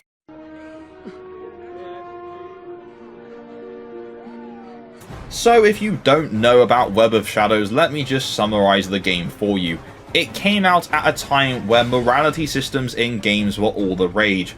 You had games like Fable or Infamous that were pushing this morality system very hard. And to be honest, making a Spider-Man game with that system in place does make sense when you include the black suit. So the game sees a symbiote invasion of New York, and can go one of two ways for you. You have the good way or the evil way, and depending on which way you choose to go will depend on the characters that you can team up with. So if you choose to be a good little Spidey, then you can team up with people like Moon Knight, Luke Cage and Wolverine, but if you choose to be a bad boy, then you will be teaming up with people like Black Cat, Vulture and Rhino. Personally, I just think it's really cool to see other Marvel heroes in a Spider-Man game, so I obviously went with the good choice so I could team up with Moon Knight. Anyway, so this game is a 3D open world action adventure game that manages to improve on the motion controls from Spider-Man 3. Whilst you still have to wave the Wii remote to web swing, it's nowhere near as awkward as it was in Spider-Man 3, and any moves you want to hit and combo with now do not involve you using motion controls. The other main motion control in this game is to switch between the red and black Spider-Man suit, which you just wave the nunchuck for. Now, graphically, Spider-Man Web of Shadows is obviously inferior to the 360 and PS3 ports, but it's still a decent looking game. The cutscenes all look good, but presumably they're the same across all versions anyway, and New York itself looks better than it did in Spider-Man 3. I mean, this game did come out a couple of years into the Wii's lifespan, so by then they should have had a little bit better of an idea about how to best push the console. Combat is also pretty cool in this game. Spider-Man glides and slides around, and it looks pretty cool on scene and feels pretty cool to pull off. The combat is obviously not as fluid as it would go on to be in the PS4, PS5 era Spider-Man games, but it's pretty good here nonetheless. Sadly, at times the story does feel quite awkward, and this game does feature quite a problematic camera, so it's not all good. However, if you can get past some pretty cringy dialogue and a bit of a janky camera, then overall, Web of Shadows is a pretty good time. This game pretty much improves on Spider-Man 3 in every way, and definitely feels like a step in the right direction. In terms of critical response, Web of Shadows for the Wii has a 63 out of 100, with high scores of 84 and lows of 51, so just a mixed bag. The user score for the Wii is a little bit higher with a 7.4 out of 10, still not great, but pretty good. Honestly, the best thing about this game is still the opening cutscene. It's just so unnecessarily dramatic, and it's a meme for a reason.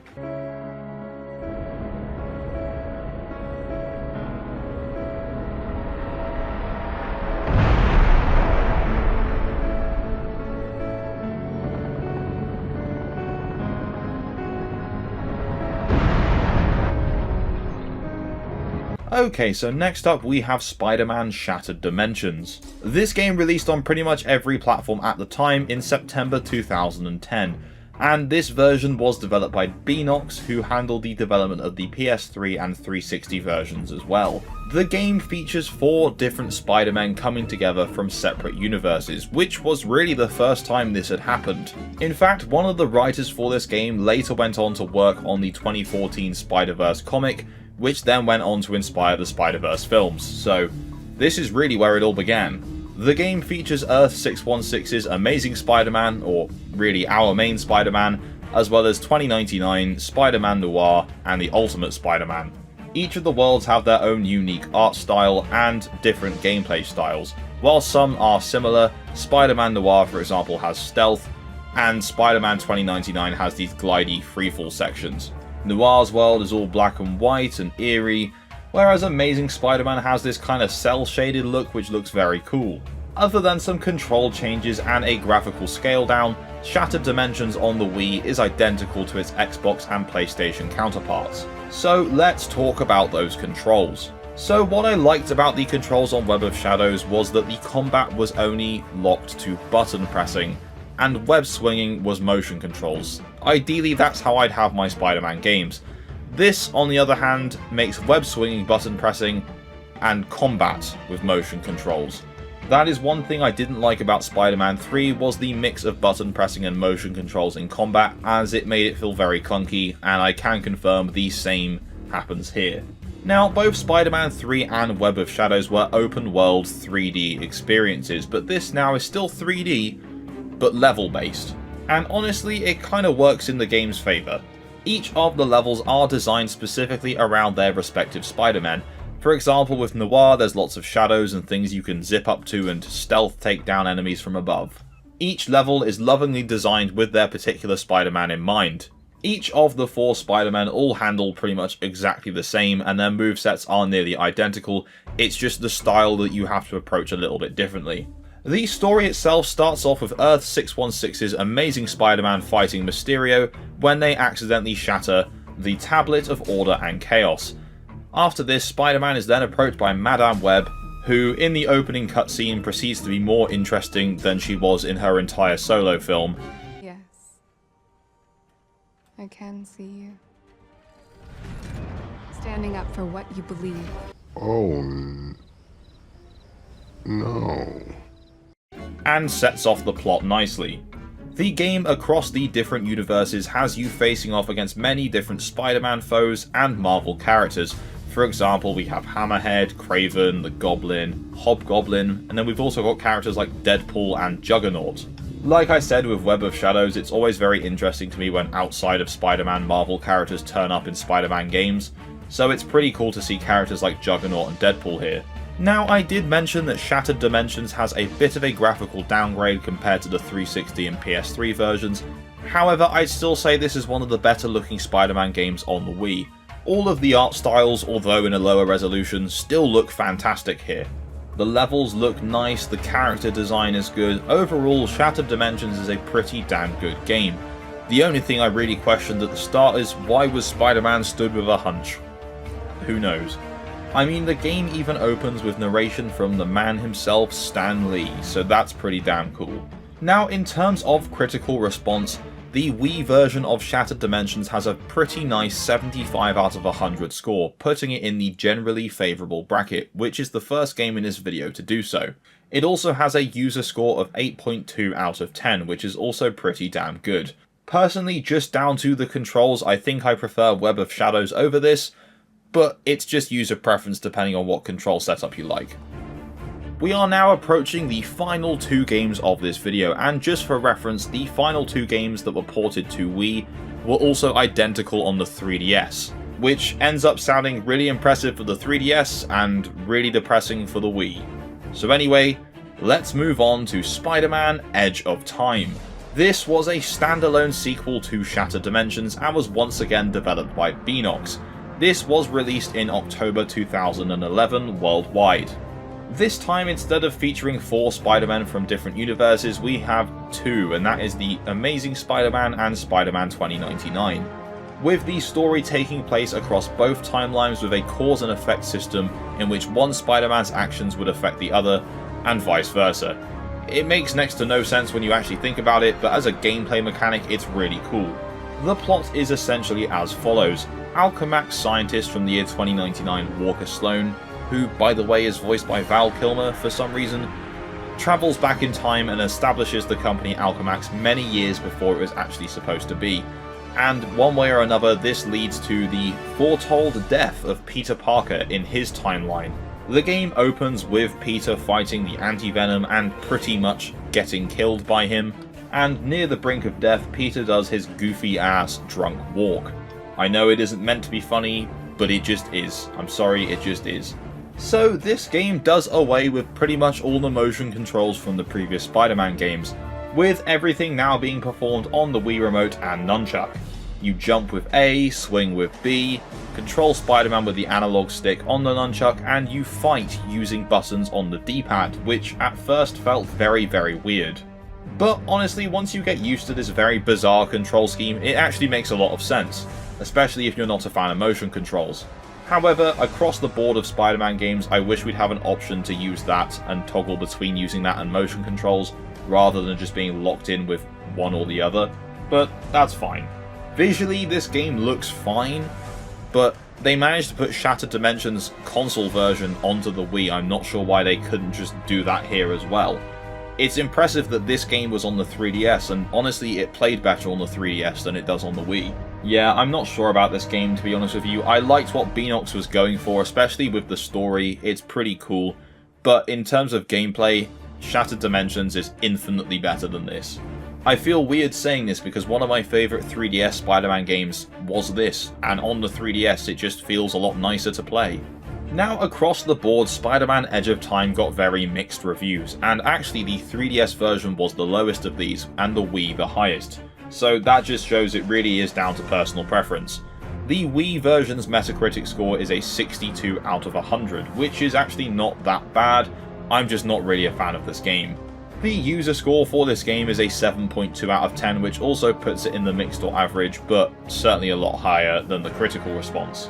It's a cool idea, just executed not that well, to be honest. So for our final game, we have The Amazing Spider-Man. So unfortunately, this is going to be the part of the video where I turn into a professional hater, because my god, I did not enjoy this game on the Wii. Once again, I played this on the 3DS and I thought it was alright. Edge of Time was definitely better on the console, but it was fine. This, on the other hand, looks horrible. In terms of controls, it's pretty much the same as Edge of Time. You've got your A and B to jump and swing, and the D-pad to perform combat. Except this time you can aim the Wii Remote and point it at where you want to zip your webs to.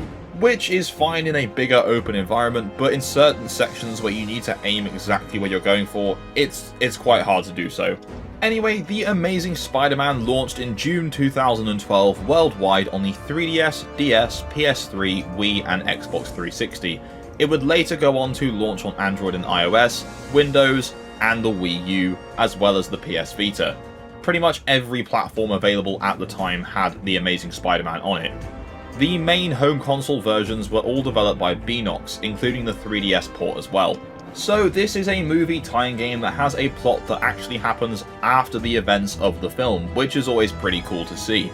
It features Oscorp shutting down, or supposedly shutting down, the cross-species experiments that Curt Connors had done in the film. This is where we get introduced to the game's versions of Spider-Man villains like Rhino, Scorpion, Vermin, so on and so forth. And it's pretty cool, to be honest with you. It's just a shame that it looks terrible.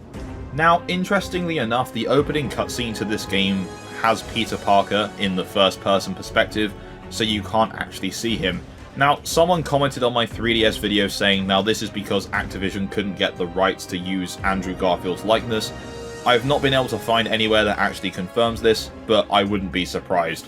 Anyway, so yeah, this game is just kind of glitchy, it looks terrible, and it's just a really dumbed down version of what you could play on the 360 or PS3, which again I find particularly infuriating because they managed to get Shattered Dimensions running perfectly fine on here.